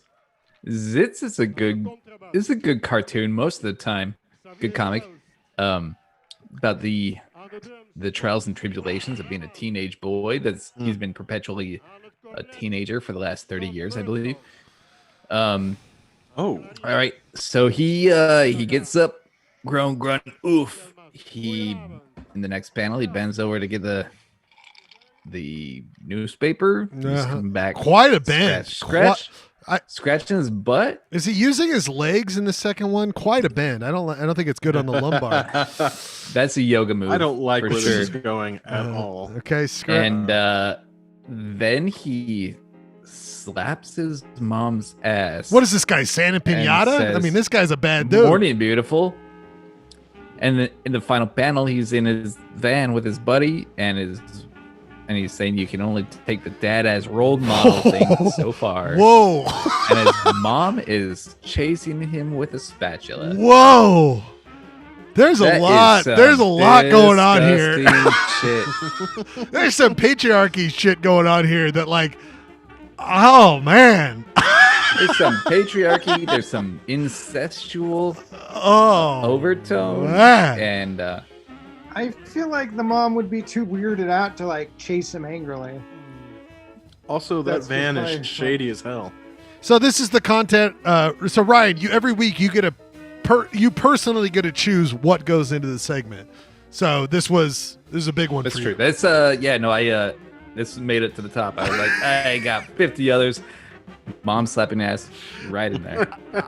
It's very provocative. I guess, like, what was the last time the great writer minds of our generation were involved with Sunday Funnies? Like, with the 90s, the 80s? Like, this is the kind of panel that just reminds me, like, they've all just vacuumed. Like, there's a vacuum in real thinkers in the Sunday Funnies, right? I don't know, man. What do you think? What do you think those guys' conversation was when the blonde hair guy jumped in the van? I just grabbed my mom's ass, just chasing after me with a spat. I don't want to be implicit in this. Pull over the van. I'm not going to jail for this, dude. Like, you did this. Really disgusting stuff. I like the art in Zits. It reminds me quite a bit of Calvin and it's very Calvin and Hobbes-ish, and it's usually quite. It's not funny. It's never funny. The Sunday funnies are never funny. Never funny. Get that out of the way. But what is that star coming out of his back? The star?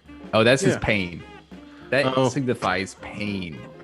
Just like me reading this comic. I mean, that's what it signifies. Scroll back up to John. Scroll back up to John. Scroll back to John. Scroll back to John. Out of my mind for this one. Go back to John. Oh, there he is. There's my John. There's my John.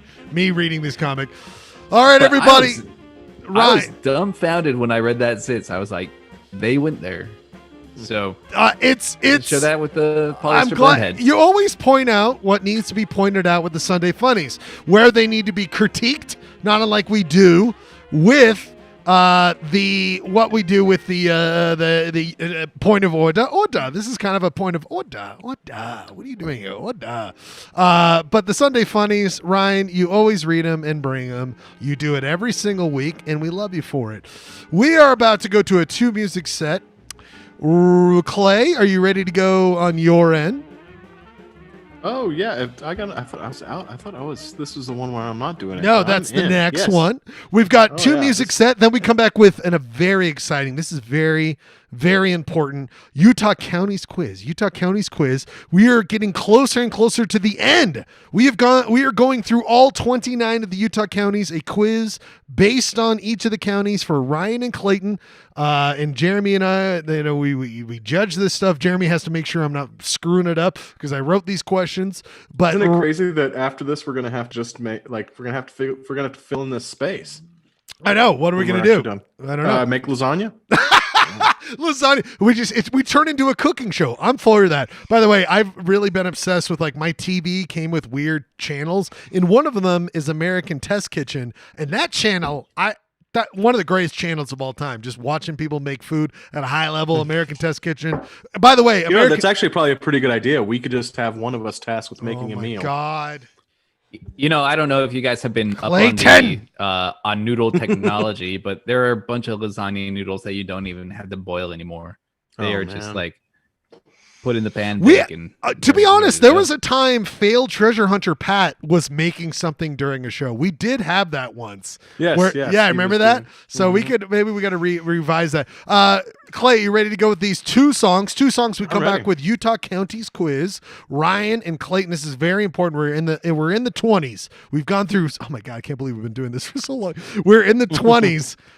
Very important quiz for Ryan. We'll see what happens. Clayton, are you ready to go?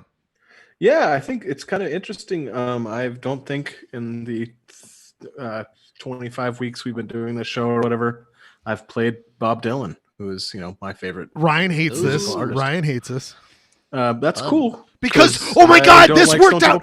Oh my God, this worked out perfectly, Ryan. You don't like Bob Dylan, and Clayton doesn't hate STP, and we'll see where this goes. What kind of monster would take oh my God! First of all, over Bob Dylan. First of all, monster. First of all, this is This is disgusting information. By the way, breaking news. This is disgusting. I can't believe I just am getting this information right now. Oh boy, gentlemen, we have breaking news. She has always been a part of the show, spiritually and physically. She's always made sure the sound is good. She's always making sure we're in check. She is one of the greatest to come through these hollowed halls. She shows up in the background, but she's always in the forefront of our hearts. Janine, it is her birthday today. Happy birthday, Janine. We love you. Janine. We love you, Janine. You are simply the best.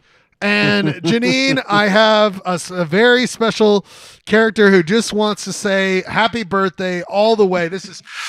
Hey, I'm sorry I put another quarter in there. My birthday present to Janine is to put a quarter in there and just say happy birthday. I wish I could be full of treats to be exploded one more time to give you a great time. Oh, I gotta go. I'm going back to jail. Oh my God. This is Janine. Happy birthday. Yeah, Janine's seriously, thank you, Janine. You've always been a huge supporter and a fan of the show. It's not a happy birthday unless Santa Pinata wishes you one from jail. And by the way, Santa Pinata, we'll see what happens to him. We'll see where it goes. Janine, seriously though, happy birthday. We love you. Thank you. It's always fun to spend Mondays with you during this pandemic. I can't believe this is all happening, but we're glad to be here with you. As we go into our next, Clayton, are you ready? Ready. Press play. 2-song set. We come back with Utah County's quiz after that. Limp Bizkit Krew. Everybody joins. We love you all. Clay.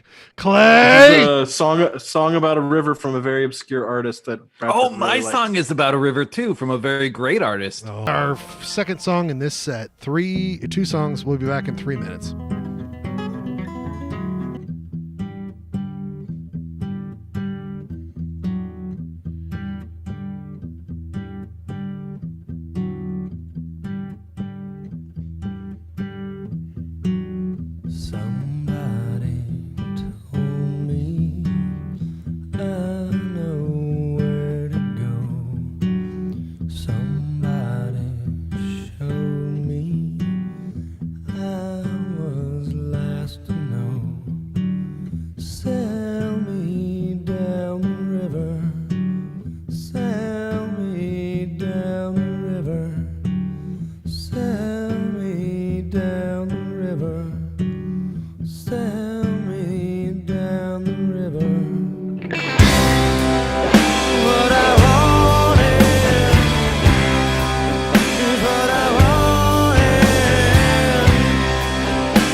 that's enough of that. All right, Stone Temple Pilots, Ryan's choice. I mean, come on. What are we gonna... It was about to get good, baby. That's an 8-minute song. What do you want me to do here? I mean, no, that includes the secret. It's the last song on Purple. It includes the secret song. No, I'm sorry. I pulled up the track. That was one of my blind spots in the Stone Temple Pilot discography. I did not have that album. You didn't own Purple?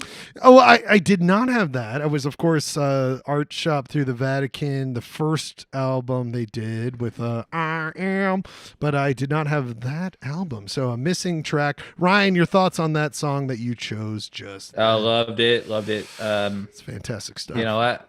I don't absolutely hate Bob Dylan. I'm just not a freshman in college anymore. Well, there's an article online from the City Weekly that would argue otherwise, my friend. I'm just going to say that. Huge. Right, Bob Dylan's huge with those freshmen in college. Huge. Huge. Unbelievable.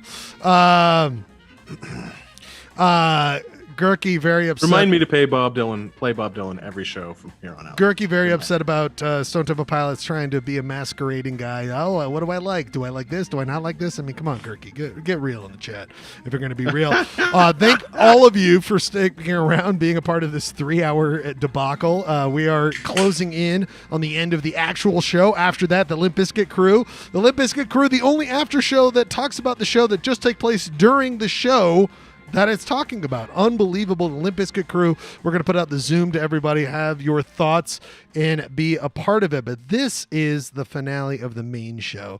This is very intense. It is time for one of the greatest segments. All the segments are so great. I'll just keep talking about that. Do you have any? It's time for one of our below average segments, as we call it. By the way, they're all like, we're talking at the sub level of enjoyment, so all of them are great in being not that great. People, it's time for this. Utah County's Quiz is a game about Utah County's Quiz. Utah is a game between Ryan and Clayton about knowledge of counties quiz. It's Utah's County Quiz. Everybody, we've been going through for a long time, and we won't stop until it's completely done. We're going through all 29 of the Utah counties. We're doing trivia about each of them. Ryan and Clay have been doing battle for months. This is a game of attrition. I mean, Jeopardy's one thing, and God bless, I love Jeopardy. By the way, Bradford, I watched a little bit with Ken Jennings. I know that's complicated now, but it was a really good show tonight with Jeopardy. Oh, you watched the first Ken I Jennings didn't watch episode? it all because I was running back and forth getting the show ready, and I would just watch a little bit of it, but it was really crazy to see Alex Trebek not there. God bless. God bless. God bless. bless. Alex Trebek. God bless. Hey, let's raise our potent potables. I love my Alex. God, I love Alex.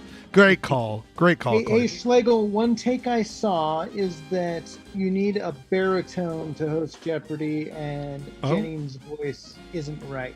Do you agree or disagree? I disagree. I think it's how sharp and quick you are.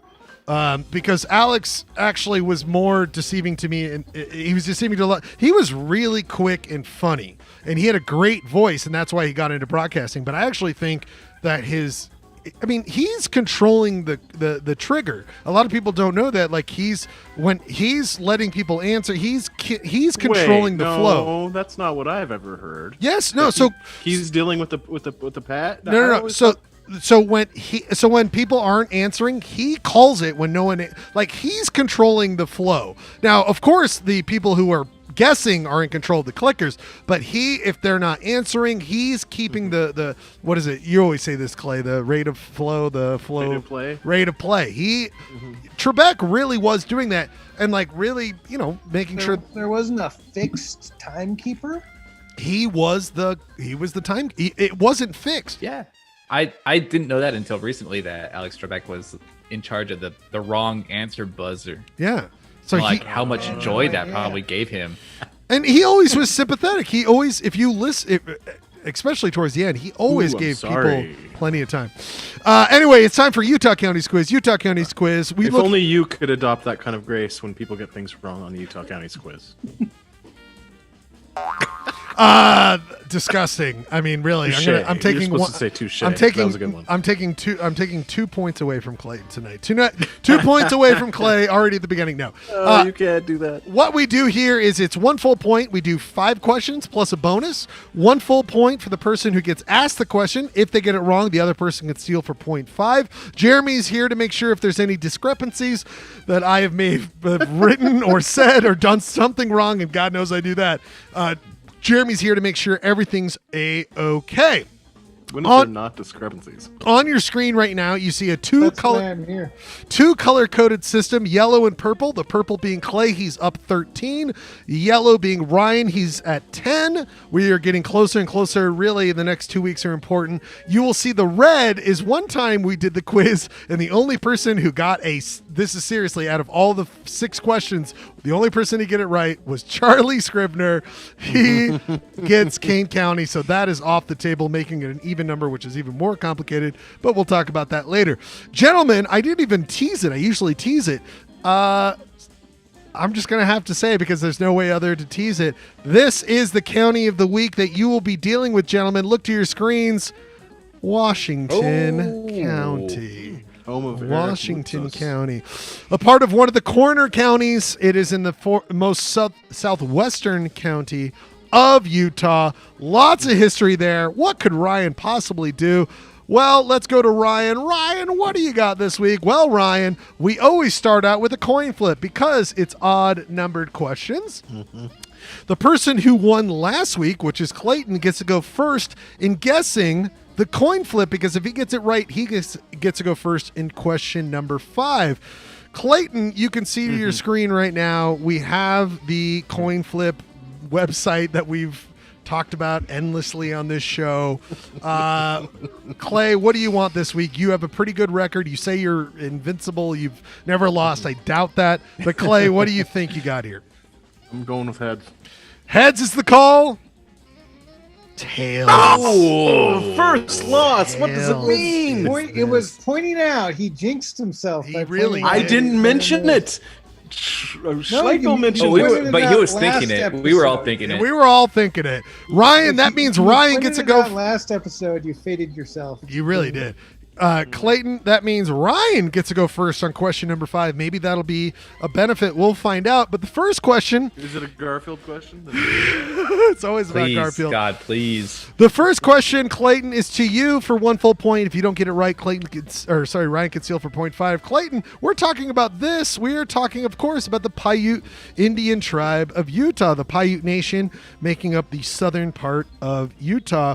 Clayton, the area that makes up Washington County today, at the time the Mormons arrived in the late 1840s, was primarily populated with what we call today the Southern Paiute tribes. This is I found this out, and again, I always want to point out tribe stuff because the Utah tribes have always been fucked over by the state, and fuck all of them. They deserve everything. This is crazy, Clayton. In the 1940s and 60s, I didn't know this, in America, the U.S. adopted a policy of, quote, Indian termination policy. Did you know about this, Clay? No. I am no scholar. I am just reading off of what's on Wikipedia. But basically it says, all right, enough is enough. What? Enough is enough. We want your land back. Your land is ours now. The U.S. government was like, all right, enough of these reservations. We're done with this. We want the land back. And sadly, in 1954, it was passed. U.S. Congress agreed to this, stripping all the southern Utah sect of Paiute of their land. Their land was taken away in 1954.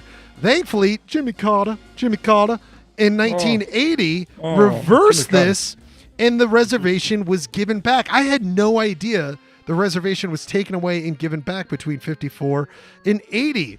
But Clay, my question for you is that the Southern Paiutes are made up of, at this point, 5 recognized tribes, okay? Mm-hmm. There is only one of them that has a headquarters in Washington County. So one of the 5 Paiute nations and Southern Paiutes, there are 5 of them. I'm going to give you 4 options. Which one of them is headquartered in Washington County? Is it A, the Kenosha, B, Indian Peaks, C, Cedar Band, or D, the Shivowitz? I'm going with D. D, Shivowitz. Do you have any insight? What are you going off of this? other than there's lots of things called Shivwits down there, and then there's the Shivwits band of the Paiute Indian Reservation outside. And I will say, Bradford, this is going to be a Santa tough. Clara. This is going to be a tough one. Clayton grew up in Las Vegas. That is the closest county to Utah County. Closest to Vegas is, of course, Washington County. Gentlemen, look to your screen right now. You'll see right now it is the Shivwits. Clayton's off to a amazing lead. 1 point for Clay. Ryan, oh boy, it's going to be a tough one here for you More tonight. Garfield, please. Gentlemen, I could not be blown away more. Sorry, Bradford looks terrified. Bradford, I'm sorry. Look at me. My terrified face. Terrified or completely disinterested. I can't really tell which one. This is Bradford's mind right now. Point of Orderville. Sorry. Oh, Orderville. That's in Washington County, isn't it? No. Can't. Bradford, I got on. Go ahead, Jeremy. Jeremy, were you going to say something? I just said it was a good beer. I didn't mean It that. is a good beer. Stop the proceedings. Jeremy is got to be quiet for a second. No, of course, Ryan. This next question is for you. You're down 1 point. You really should get this one, I hope. But I can't get off of the Southern Paiute Nation, the Paiute Indian tribe of Utah, because I was reading into this Wikipedia. It just gets even more interesting and interesting. I couldn't carry on without talking about this more. When I researched the last question, I found out about this. Headlines were made in 2015 when a Southern Paiute council member was caught accepting gifts from an American sports team in order for the sports team to gain approval for its Native American name by getting this tribe, the Southern Paiute Nation, to endorse them. They were trying to give out gifts to get endorsement to justify their name. Ryan, I give you 4 American sports teams that have Native American connotation. You have to guess which one of them was caught trying to bribe to get approval for their racist name. Ryan, I give you 4 options. Is it A, the Cleveland Indians, which they've changed their name? B, the Washington Redskins. I can't even write the whole thing out since changed. And I said it out loud. I don't know why I did that. Shouldn't have done that. C, University of Utah. I block out the reading of it. Yeah. And then D, Kansas City Chiefs. Ryan, which one of these teams tried to gift their way to getting approval from the Southern Paiute? Wow. I'm going to go with the Washington Red. Thank you for blocking the yourself. Washington football team. The Washington football team. Why do you choose out of these? Why do you choose that? It seems like the most egregious, and Ryan, and therefore traveling the world to try to bribe people, into Right. letting them have their lame ass name. It wasn't until Right. I was writing this question out that I realized, wait, did they choose it because it was a Native American tribe in Washington County? You are right, Ryan. It is the Washington Red that bribed. I was like, did they really do that? Did they try? Like, I don't know. I don't know if that's coincidence, but That's an amazing story. Pretty. wait. So side note, what is the status on the Utes? University of Utah Utes. and Clay could speak to that more than I think. Clay, maybe you could speak more to it. I would feel uncomfortable trying to. I don't know where it is currently. I mean, my understanding of the relationship between the university and the Ute tribe is very positive, and there's scholarships and a very cooperative relationship. But I mean, the way things are going with naming and correcting some wrongs that have happened, I don't know if it's going to continue that way. Even if it is a mascot that's been endorsed by the tribe itself, who knows where we're going to be in 5 years? But so far, it's been non-controversial. And Gerke brought up, Gerke, we'll talk about the possible situations of who wins tonight. Ryan! Wait. Booyah! You got it, my friend. We are at a 1-1 tie right now. Oh, boy. Oh, boy. We got a 1-1 tie. We got a 1-1 tie. Clayton, the next question's for you. If you get this full point, you can pull ahead, or Ryan can steal for 0.5. Ryan, Clayton, my next question is about this. The historic nickname for Washington County area. Clayton, people know that historically the area of Washington County. Speaking of bad decisions to name things, yes. You see where I'm going with this entire quiz. It's getting more and more awkward. Yes. Washington County has been known as Dixie and had already been established. That was already established as a nickname by 1857. Clay, I didn't realize this. By 1857, the name was already established, a nickname for the area. The area was largely settled by recent Mormon converts from the southern United States. Though there's no documented cases of slavery in the area, those who were from the southern states have histories of either owning slaves or participating in the slave trade. The nickname really boosted its racist connections by the 1950s. There are documented early festivities of communities holding mock slave trades and minstrel shows, as well as proudly hosting the Confederate flag. The name has come into challenge in recent years because, fucking Dixie's racist. Get rid of that shit. In fact, Clayton, there was a rally held in July 2020 organized by the woman in the video I'm going to show you who says the following. Oh, Lord. Let's see if I can get this to play. Keep the name rally. Removal of the name Dixie from local entities in Washington County. Topics of the protest included removing the name Dixie from Dixie State University, Dixie High School, and possibly the Dixie Sugarloaf. The protest was organized by 80-year-old Joey Sammons Ashby, who was born and raised in St. George. Here's Sammons Ashby talking about the possibility of removing the name Dixie from local entities. People in St. George are not racist. I can't speak of all the people that have moved in. Is that the end of the video? Can we just stop there? Sorry, can you start again? I laughed too loud. keep listening, Clay. We were never racist. Never. We were never racist. Never. That is the protest organizer. She says never racist. Never racist. Okay, Clay? Gotcha. My question for you, after saying there is nothing racist here and she is not racist and the name isn't racist and it should stay, she goes on to admitting to participating in a racist act. What act was it, Clay? Does she admit to wearing blackface at a school dance, wearing blackface on a Pioneer Day float, wearing blackface on Halloween, or wearing blackface at a county fair? You have 4 options. You can get one for 1 full point, or Clay can steal. So after the interview, she admits to doing something like that? I can't believe the video. I thought it was going to be in the video, but they don't play this. But she admits, in quotes, later on in the article, you will see, she admits to doing one of these 4 things. 1 full point for you if you get it right. Ryan can steal for 0.5. Who does blackface at a school dance? They have a history in this entire county of doing this kind of racist shit. I'm going to say Pioneer Day float. Pioneer Day float. Utah. Yep. Clayton, please look to your screen. Somehow I knew I was going to mess that one up. Oh, boy. Clay, you messed that up. It's 1-1. Ryan, you can steal for 0.5. Pioneer Day float is off. You've got either school dance, Halloween, or county fair wearing blackface. My pick was between B and D, so I'm going to go D. D. Yeah, I think you're probably right. County fair. Yeah. I was going to C personally. What were you going to say, Jeremy? C was my guess, just for the record, so I can be wrong.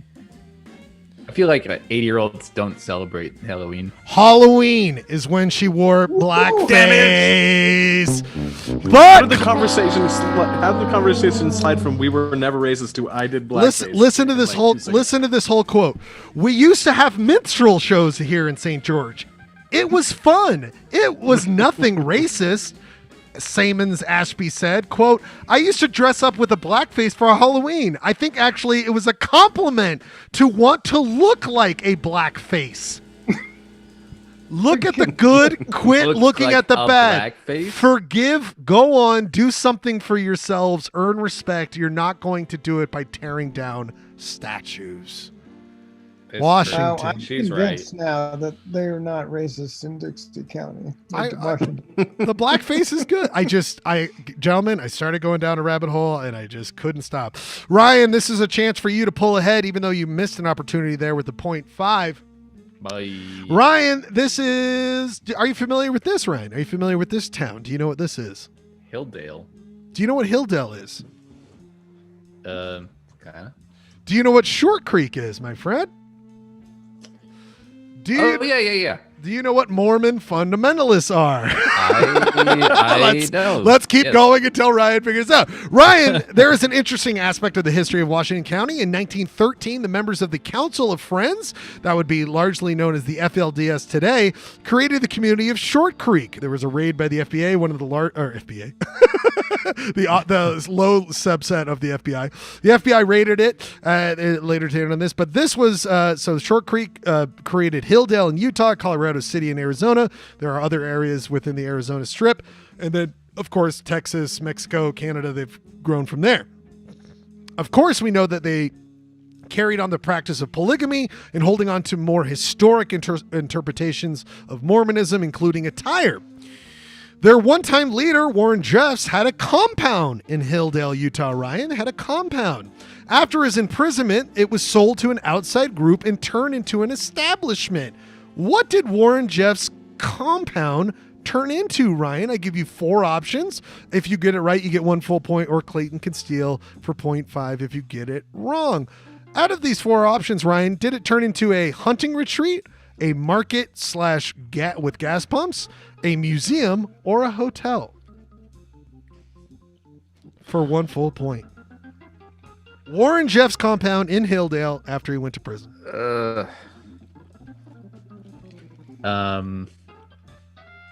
These are all gross options. Yeah.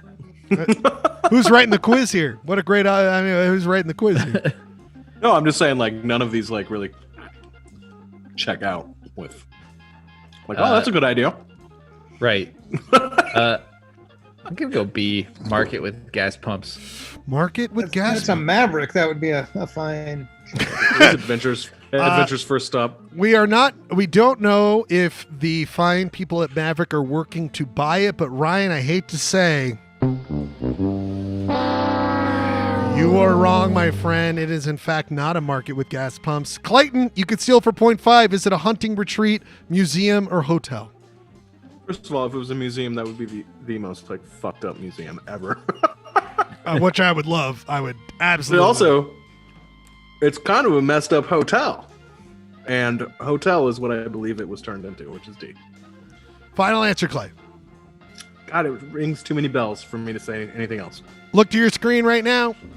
You can find out that on TripAdvisor right now, God. you can stay at the Zion's Most Wanted Hotel, former compound of Warren Jeffs. You could stay there if you want. Clayton! Booyah! Booyah! Booyah! That is like the grossest. Can you imagine someone saying, let's do that?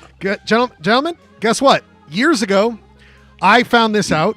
I wanted to go there. I mentioned this to my coworker at the time. She's a lefty Mormon, but she's a Mormon. She took her husband and her 4 kids and stayed there and brought back, I don't have it somewhere, I have hand lotion that says Zion's Most Wanted. I have hand lotion from the hotel in my Please say you possession. masturbated with that. Listen, it's all gone. Oh, man, I didn't think this was going to be any more creepy. Next week on Clayton's Who Hooked Up With Who? Which polyester blend hooked up with a bag of lotion? It's a bag. This next one, oh boy, Ryan, you really saved yourself because Clayton is ahead right now at 1.5. You're at 1. Ryan, you saved yourself because you get to go first in question number 5. This is a toss-up. We go to YouTube. Gentlemen.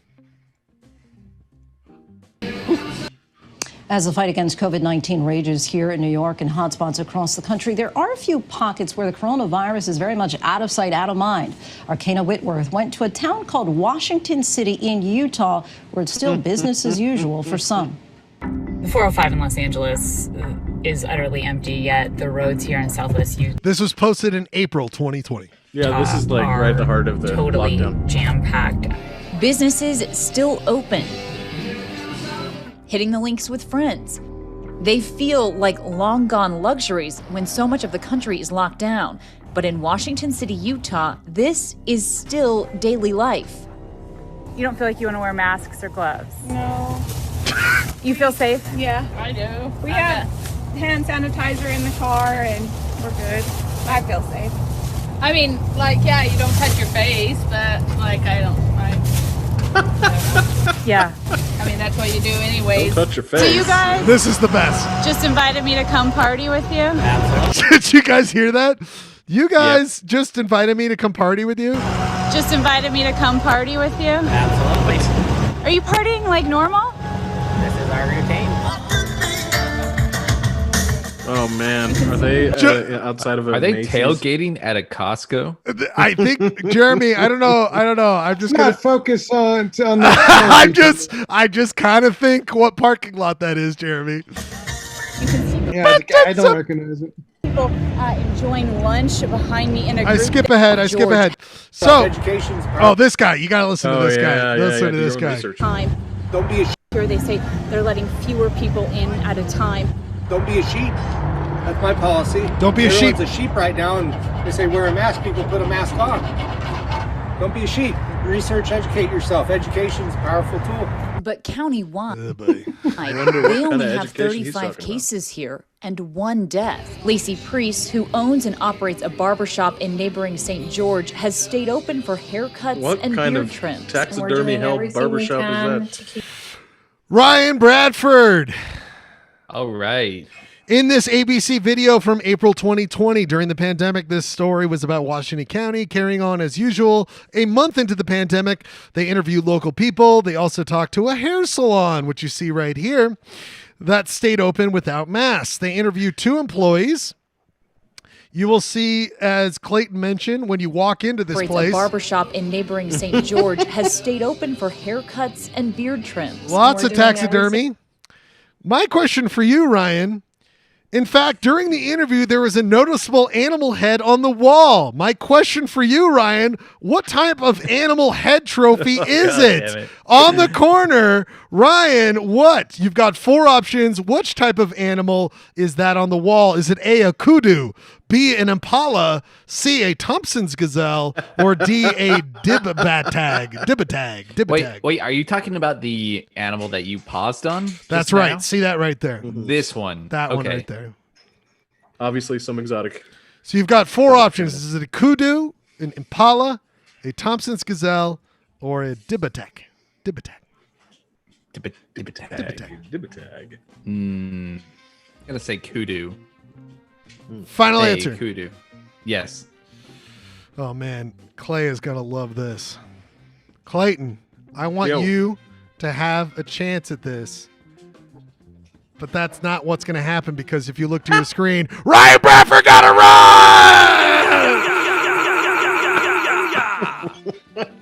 run! Damn. That was unnecessary. For all the marbles. It's not all the marbles. I still got a chance. But for this quiz, come on, Clay. So, for this quiz, it comes down to one final question. Ryan, way to go. Kudu. Isn't this question 4? Kudos to you, Ryan. Kudos to you. Kudos to you. Kudos to you. One final question to win the quiz. Ryan, you really need this. One final question. After this, we do a 2-song break. We come back with the Limp Bizkit Krew. I will put the Zoom chat. I'm so confused. I thought this was question 4. This is I thought there's 5 questions. Clay, listen, you got that miles going down too fast. You're doing miles and miles and I'm miles. not You're drinking doing all the miles. miles and miles and miles. Okay? No, this is the final question. The 6th question to win it all. Then we come back with the Limp Bizkit Krew after 2-song break. But we need to get to the final question. Gentlemen, I am going to we've been doing a lot of goof and crazy stuff. We're going to talk about this. Statistical areas, okay? And specifically metropolitan statistical areas. The St. George Metropolitan. Oh, yeah. Wait. Okay, here we go. People, metropolitan statistical areas. We all know the St. George Metropolitan Statistical Area. Is that right? Area has been has seen an explosion of population growth in the recent years, and it is among the highest growing in America. Many people from California, Las Vegas, and other areas have moved to the beautiful country and county in recent years, according to the listing on Wikipedia. In 2019, Washington County was one of only 14 metropolitan areas to see a growth of more than 20%. St. George metropolitan area is one of only 14 metropolitan areas that saw a growth of more than 20% from 2018 to 2019. Okay? 2018, 2019. 20% growth in 1 year? Yes. There are only 14. Clay, you can't look up on your computer right now. That's completely. I'm not looking at my computer. Yeah, you moved your hand over and then you started looking at screens. Washington County. Washington County was one of only 14 metropolitan areas that saw a growth of more than 20%. My question for you two: out of those 14 metro areas to see more than 20% growth, where does St. George Metro rank out of those 14? Closest to the T, not Price is Right. Jesus. Closest to the T, 1 of 14. Where does St. George metropolitan area rank out of those 14? Closest to the T out of the 14 metro areas that saw more than 20% growth from 2018 to 2010. Where does St. George Metro rank? You can decide who wants to go first. It's closest to the T. Closest to the T. So 14 would be the last. That's right. 14th is the lowest, number 1 being the highest. 20% growth. So high. I'm gonna say 11. 11 for Ryan.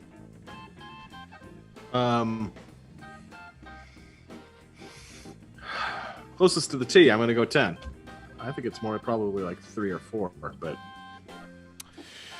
someone made a fatal mistake. Here. No one's on. Everyone's off. I will just show. I'll start moving it up through. What do you mean everyone's off? Someone's got to be right. Well, someone's got to be right. They just no one got it dead on. Exactly. The last couple we've had some dead on. I wasn't trying for dead on. Okay. I was just trying to win. So, gentlemen, you can see the percentages, right? You can see how it's 19. I'm going to just start moving my way up. Okay, I'm going to start moving my way up. Okay, so 19.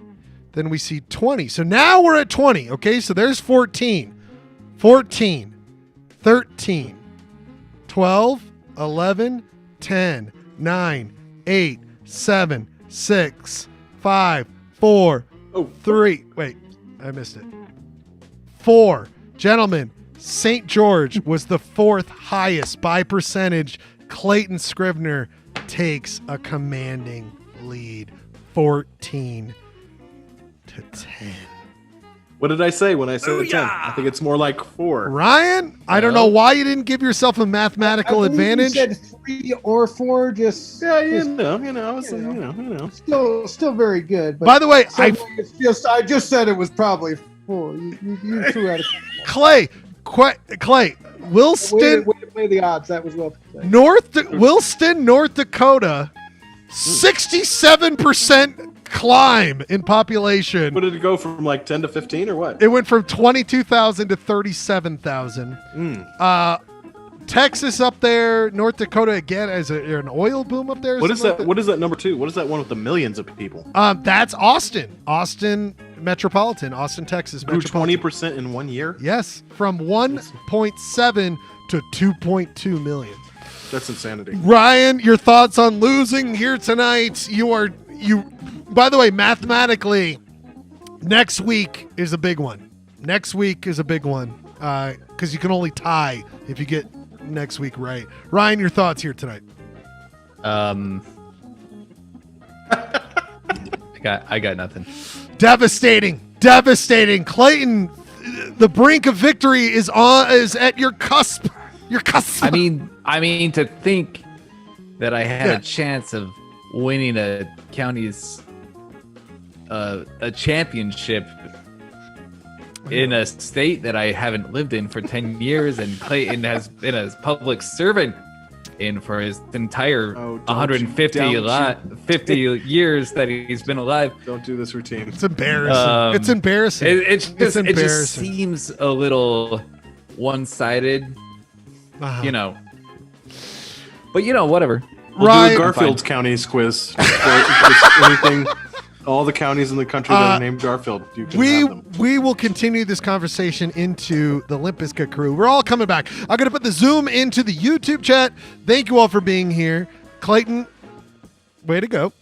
It's not over yet, though. It's not over yet. It's not over yet. This victory was brought to you by Miles. Thank you, Miles. Miles, we love you, Miles. We will be back. I'm going to put the Zoom link into the YouTube chat. 2-song break. I'm going to play these 2 songs, my 2 songs. Yeah, buddy. Here we go. 2 songs by moi about water. We come back to the Limp Bizkit Krew. Look into the YouTube chat to join. We want to hear from all of you.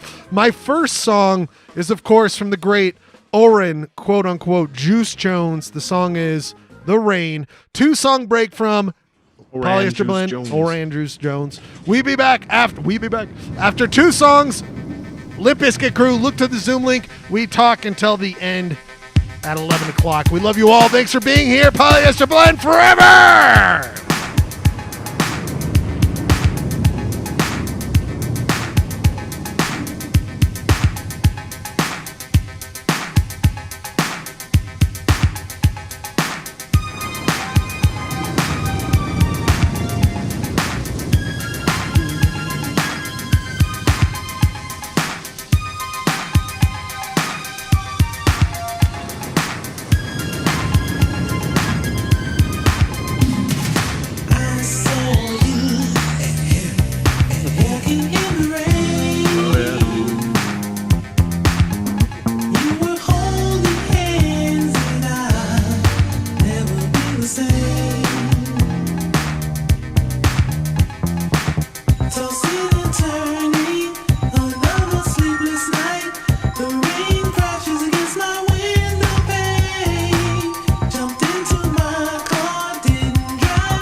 Baby, how you doing? Come on in here. Got some hot chocolate in the stove waiting for you. But listen, first things first, let me hang up that coat. Yeah, how's your day today? Did you miss me? Oh, you did? Yeah, I missed you too. I missed you so much I followed you today. That's right. Now close your mouth, cause you cold busted. Oh boy. That's right, now sit down here. Oh boy. So upset with you, don't know what to do. And my first impulse was to run up on you and do a Rambo. Whip out the jammy and flat blast both of you. I ain't want to mess up this $3,700 Lynx coat. So instead, I chill. That's right. Chill. Then I went to the bank, took out every dime, and then I went and canceled all those credit cards. Yeah. All your charge counts. Yeah. I stuck you up for every piece of jewelry I ever bought you. Yeah, that's right. Everything. Everything. Did fly with me. Nah, don't go looking in that closet, cause you ain't got nothing in there. Everything you came here with is packed up and waiting for you in the guest room. That's right. What was you thinking about? Huh? What you trying to prove? Huh? This with the juice. You know, I gave you silk suits, Gucci handbags, blue diamonds. I gave you things you couldn't even pronounce. Now I can't give you nothing but advice, cause you still young. That's right, you still young. I hope you learn a valuable lesson from all this. You know, you're gonna find somebody like me one of these days. Until then, you know what you gotta do? You gotta get on out of here with that alley cat coat wearing, hush puppy shoe wearing, crumb cake I saw you with. Cause you dismissed. That's right. Silly rabbit tricks are made for kids. Did you know that? You without me like cornflake without the milk. It's my world. You just a squirrel trying to get a nut. Now get on out here.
Everybody, that was a two-song set about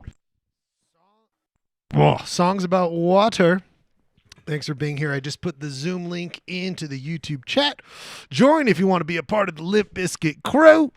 This is the after hour show where we talk about everything. Let me put my medallion on. And I gotta get my why am I stalling? Because I gotta find my baggy beret.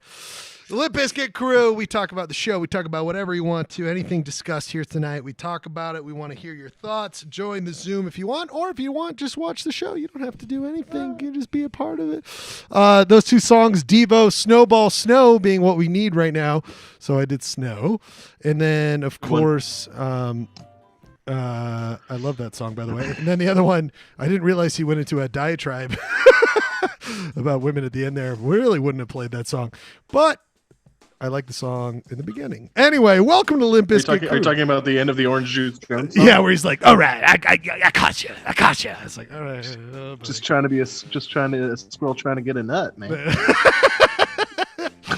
All sorts of weird stuff. I mean, I actually had a ludicrous song to play during this broadcast, which is like wildly inappropriate. So don't worry. It just fits with the show. It fits with it all. Oh, we should have played a wet ass pussy. Yeah, that does involve moisture. Missed opportunity. Missed opportunity. Goodbye, DROUGHT.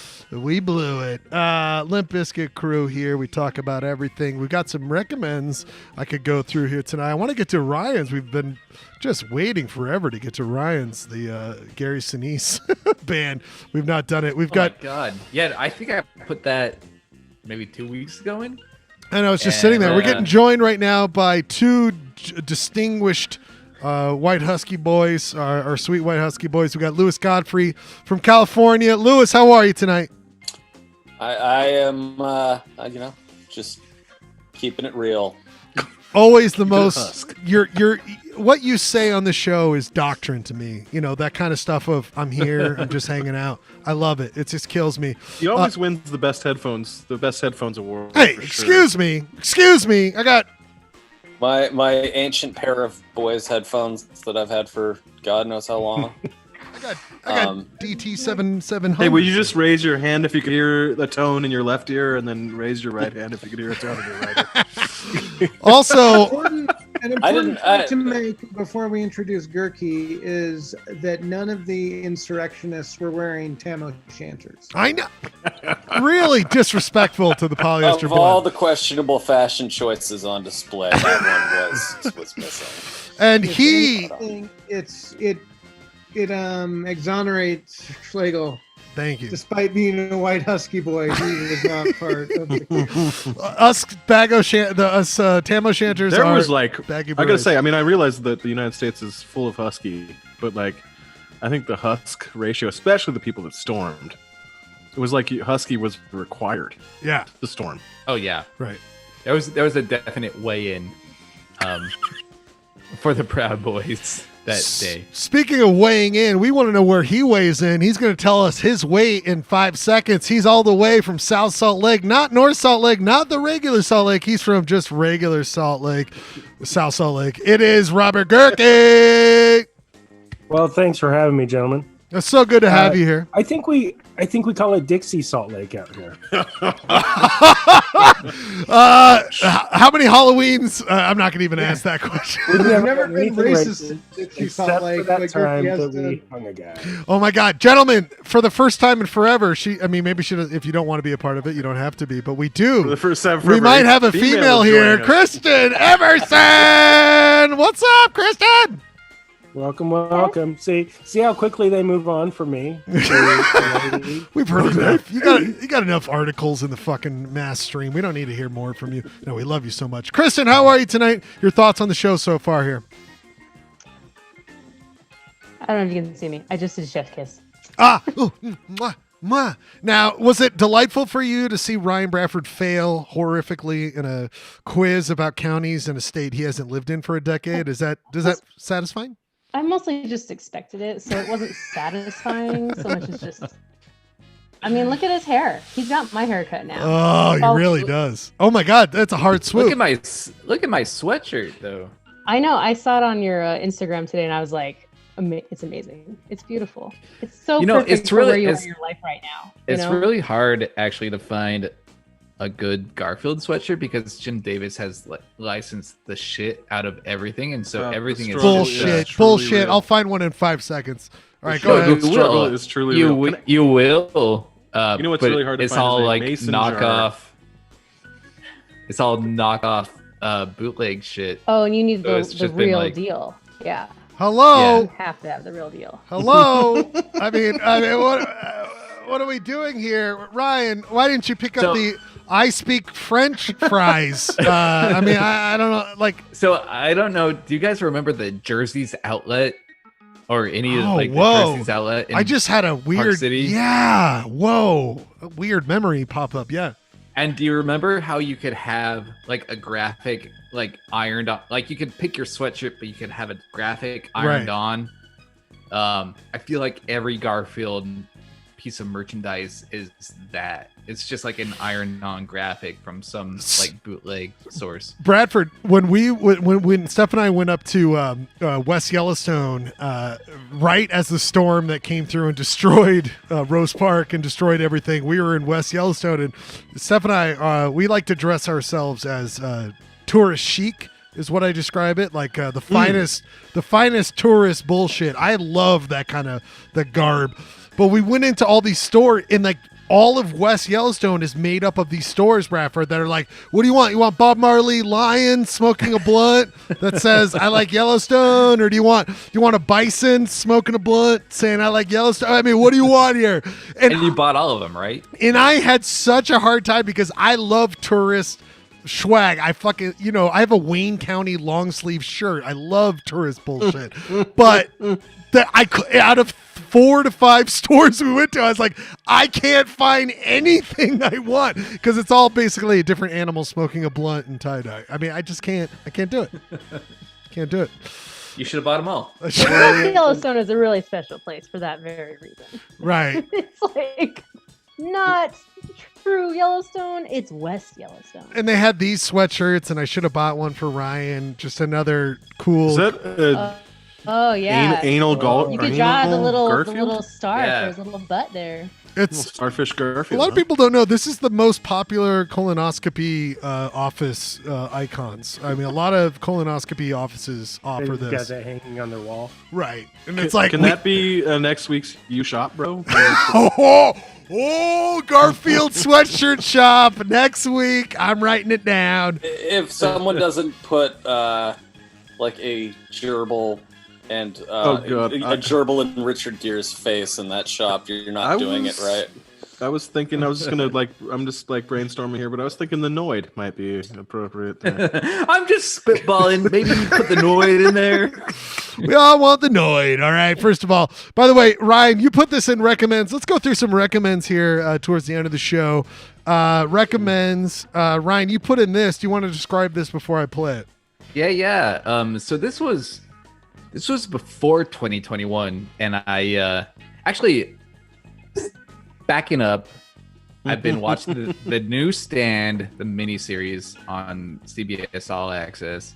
Anybody else? And Anybody else? Can we You can just kind of picture the fact that it's failed treasure hunter Pat Munger. Gary Sinise Foundation. But Gary Speaking Sinise of was, mice and men. Yeah, exactly. And Gary Sinise was the star of the original series, so watching those simultaneously sent me down a Gary Sinise rabbit hole. And I had no idea that he had the Gary Sinise Lieutenant Dan band. And I found this video, and not to make light of 1,000 views, because that's like way more than Polyester Blend. But to be a big time movie star and to only have less than 2,000 views on this video. Disgraceful. Yeah. And if you, I believe if you fast forward to like 3 minutes 50, you can catch his band covering Smooth. Oh, no way. No way. Whoa. Okay, here we go, everybody. Ryan Bradford's recommend of the week. You got to check out Lieutenant Dan. These legs. Lieutenant Dan, new legs. It's legs on top of the stage producing this. Got magic legs.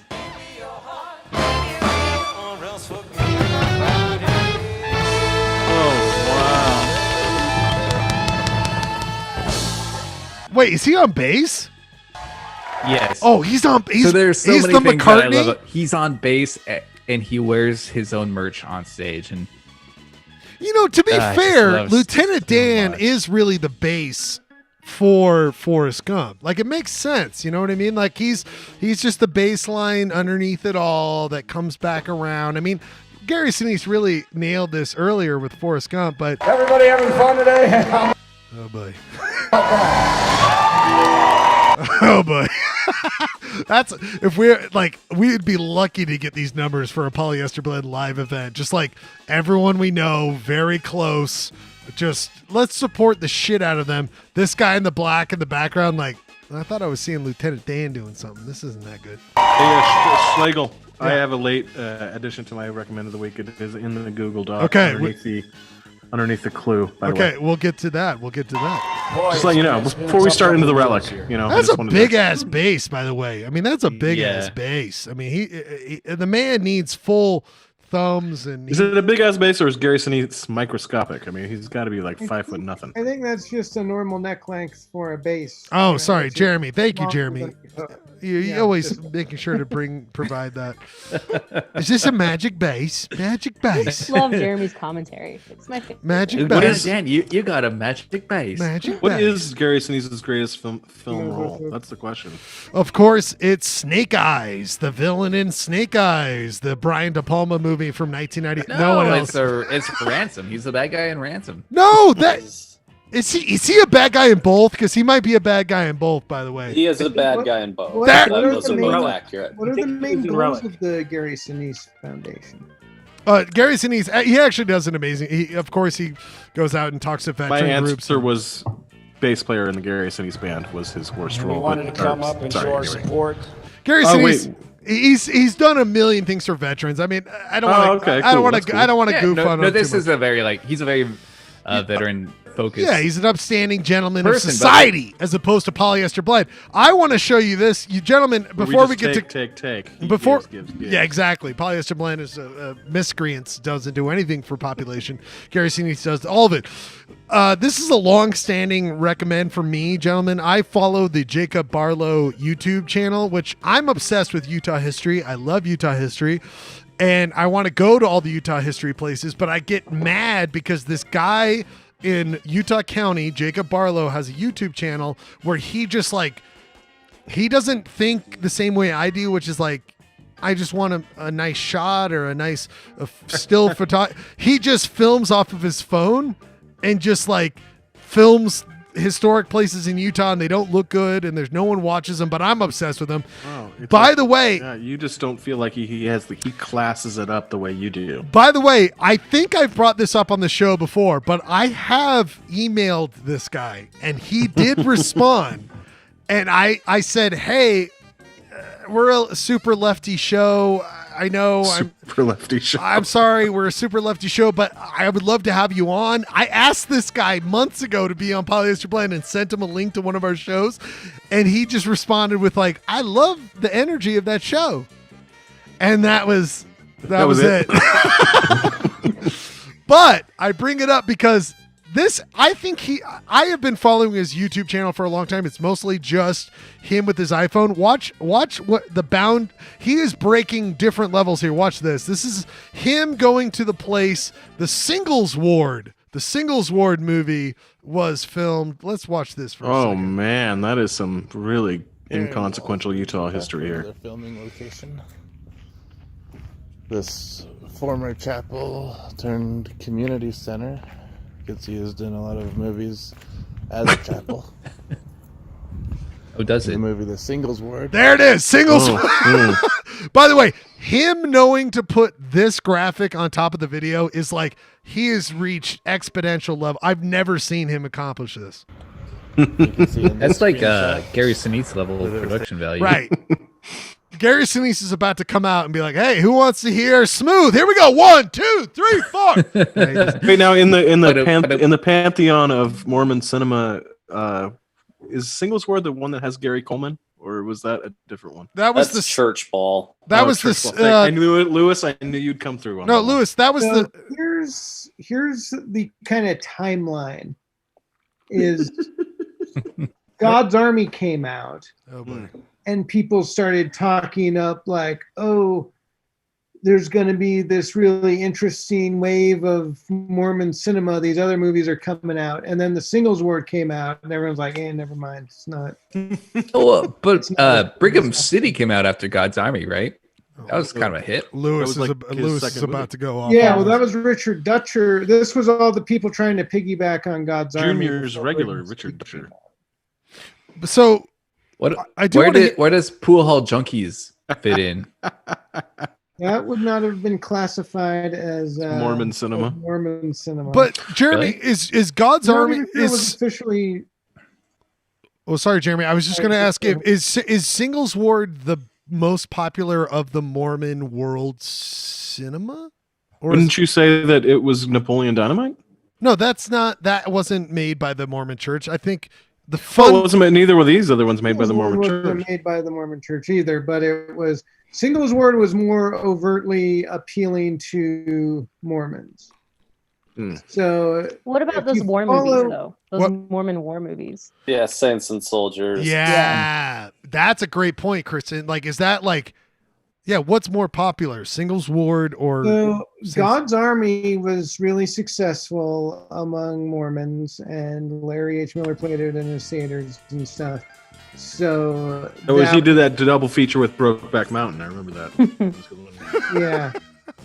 So then it was like a bunch of, not to say anything too nice about Richard Dutcher, but a bunch of hacks were just like, oh, we can also make movies and Mormons will see them because they're aimed at Mormon audiences. And it was something that was like, suddenly there were like a bunch of movies and then they all just kind of started collapsing because and that's weird that came and went and has kind of gone away now. Yeah, there was like this boom. It was like Tulip Mania, but for Mormon movies. But like, there was a huge boom. Everyone was like, let's all make Mormon targeted movies, right? And then the Mormons got tired of it pretty Let's fast. all go watch Singles Ward. Oh my God! Come back next week and we do Polyester Blend, much like we did with the Relic. I was gonna say, as soon as we finish the Relic, then we'll talk about. Oh Jesus! I'm sorry to bring this up. We will not get to the Relic tonight. We're gonna try to get to the Relic next week. Well, we're gonna try to get to it. But watch what Jacob does. This is a guy who just makes videos on his iPhone. Watch. We only got 30 seconds into poor Jacob's video. Okay. Watch this power move he does. Taking about here. Boom! Boom! Oh. He puts the side by side showing the windows. I mean, I have been following Jacob for a long time. You're really proud of Jacob. Most of what he does is him at a cemetery that I would only go to, and it's just like, this is a cemetery that someone went to. It's really good. In this, he's adding graphics. I think we're really seeing the evolution of. You can see those. It's a good impression of audio. Listen. He knows that he has at least one person watching his videos. That's you. He's doing this for you. And he knows that some drunken fucking podcast video is like the only guy I have watching is not even a guy I like. He's like, this might end up on the Limp Bizkit Krew. Yeah. I need to step up my game. I tried getting him on the show. Wait, watch. You think he's a one note? You think he's a one note wonder? Watch or one song wonder? Watch this. Watch this. Watch this. About here. Boom! Boom! Jacob again. Jacob, you. I tip my fedora to you, young sir.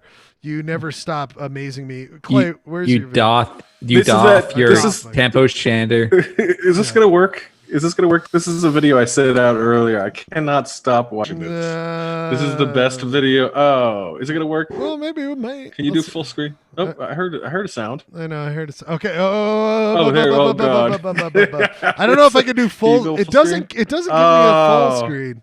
Doesn't give me a full screen. So this is a video out of Sacramento of there was this guy dressed as Santa over Christmas going from like playground to playground. Giving candy canes to kids. Wait a minute. Going playground to playground? Apparently, I mean, Did he have maps? that's already suspect. But is this really Pinata Santa? Is this how he really got into jail? Yeah. So, oh my God, you guys! Sorry, before I go further, I'm so sorry. I really quickly have to just. Hi everybody. A final note on my appearance here on the show tonight. I just want to say mistakes have been made. And I will try to rectify them next week. I'd love to come back to Polyester Blend. I know I need to re-emerge into society. I know I have a lot of learning to do, a lot of history to look into, and I apologize for my previous actions. I realize now that America's the greatest country. We should burn all Confederate flags and Trump flags. If if anyone's got a bail bond person in the DC area, I'd really appreciate that. Santa Pinata out. Wow. I mean, really. DC city lockup. Ooh, if anyone knows a bail bondsman in DC area, I'd really appreciate that. Let's watch this video. Well, I just really like the audio on this. Okay. This is Santa taking off from a park after delivering candy canes. What the? There goes Santa. Oh my! Holy shit! You didn't really get the zap of the power line. How did he not get electrocuted? How did he not? I don't know, man. I looked it up. I made sure that no one died. Watch it again. What the? There goes Santa. Oh my God. There goes Santa. There goes Santa. Could you put a link to that in the chat? What was it? Because I want to send that to everybody I know. Okay, I'll put it in the chat right now. Oh my! So there's a on the Sacramento Bee. There's a link. He was completely unhurt. Oh my! He was just God. dangling for about 3 or 4 hours. Just like boom, done. Oh Hey, man! Anyway, Merry Christmas. Oh, that is some fantastic stuff right there. There goes Santa. Holy fuck! There goes Santa. Pop. It's a beautiful song. It's a beautiful song, is what just happened right there. Oh, Clay, great addition. I'm putting it in the Zoom chat for Lewis. Oh my God! Anybody else got some great stuff from this weekend? Or if not, we can move on to the next phase of all this. People, what do we got here? We have not done this yet, people. It is time to award who has done a great job tonight. Who's filled out their tight pants? Who's pushed the boundaries of their panis over their belt? What shirt looks a little too snug these days? I'm going to say this, and please tell me otherwise. Ooh, who's remaining here tonight? I thought he really judged hard tonight. I thought he thought about it. He worked hard. You know, it doesn't go to him. It goes to the birthday woman. It goes to Janine. Janine is the husky boy of the show. Happy birthday, Janine. Happy birthday. You are husky boy of the show. Husky boy. This is unprecedented. Yeah. Right. He's neither a boy nor husky Let me play you how the decision went for when I decided husky boy. Oh my God, there it goes. Holy fuck. There's Santa. Oh, fuck me. Husky boy the show. Janine, you win it. Unbelievable. Janine could be seen wearing can be flying around in a paraglider fan machine in Sacramento area. She will be Santa out there. Hopefully she survives.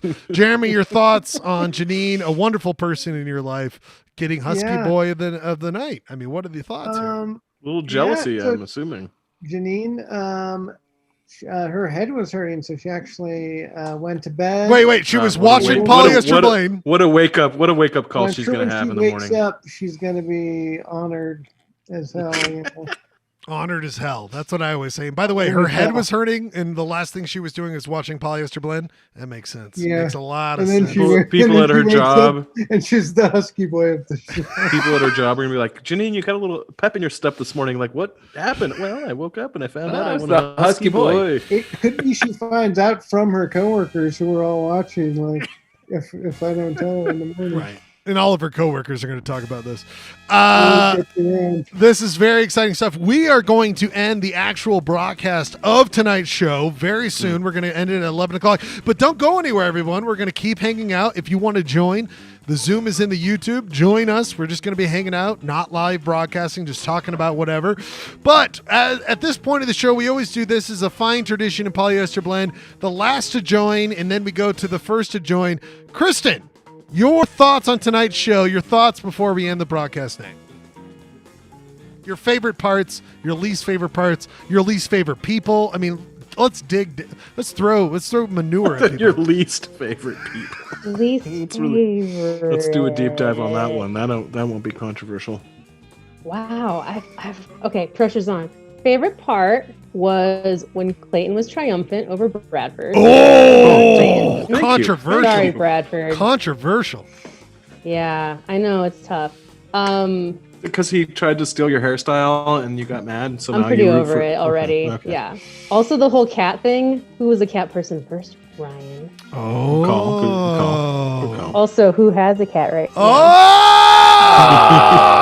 Oh my God. That's a good kid. You know, that is like the master's. That's a master use of like dissing somebody is just like bury Who's their got a face cat in the right sand, now? but also then just show him a cat. Oh, it's also- fine. I don't care. Look at this guy.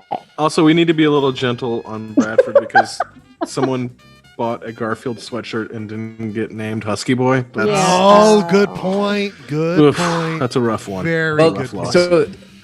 So Okay, when last- It's not to last- you, last- Ryan. It's trio. not to you. Right. Wait, Ryan. Wait. Yeah, last thing I want to say, I actually really enjoyed all of the photoshops this evening. Oh, thank And you. Lewis is an Bradford idiot. especially though, like was really clutch. All right, and I all right, actually enough, laughed out Kristen. loud. All right, enough, Kristen. I'm Thanks, sorry. thanks for being here. Thank you, Kristen. We Thanks for love you. having me, guys. I love you so Thank much. you. Keep hanging out. We're not done yet. We're just ending the live broadcast. Gurky, you are actually next, and keep it quick, Gurky. We don't have enough time. Guys, this was the best show ever. I was so. Oh, yes, I like it. This was so great. I can't. All right, Gurky did a great job. Lewis, what are your thoughts here? What are your thoughts, Lewis? What are your thoughts here? I apologize for my cheap joke about your shops. I didn't mean to, no. Yeah. I mean, I guess disrespect was, intended just by the nature of the comment, but Thank you, Lewis. All right, Lewis. Jeremy, final thoughts on the show. Oh boy, Jeremy, thank you. We go on to Ryan. Ryan, your final thoughts on the show? Thank you, Ryan. Clayton, final thoughts on the show? All right, everybody, we are going to end the broadcast tonight. We are going to play out the music. We are just going to, for 2 minutes until 11 o'clock. Until 11 o'clock, we're going to keep hanging out. Everyone's on mute. We are just going to pay homage to water. We are going to pay homage to water until 11 o'clock exactly, Mountain Standard Time. Think about water. Think about how important it is. We will end the broadcast at exactly 11 o'clock p.m. We're going to keep hanging out on Zoom. Join via water. Let's think about water for 60 seconds, how important it is. We will be back next week. Next week, we will be back at Monday, 8 o'clock, Mountain Standard Time for another broadcast night. We love you all so much. Think about how important water is. We love you. We'll see you next week. Polyester Blend.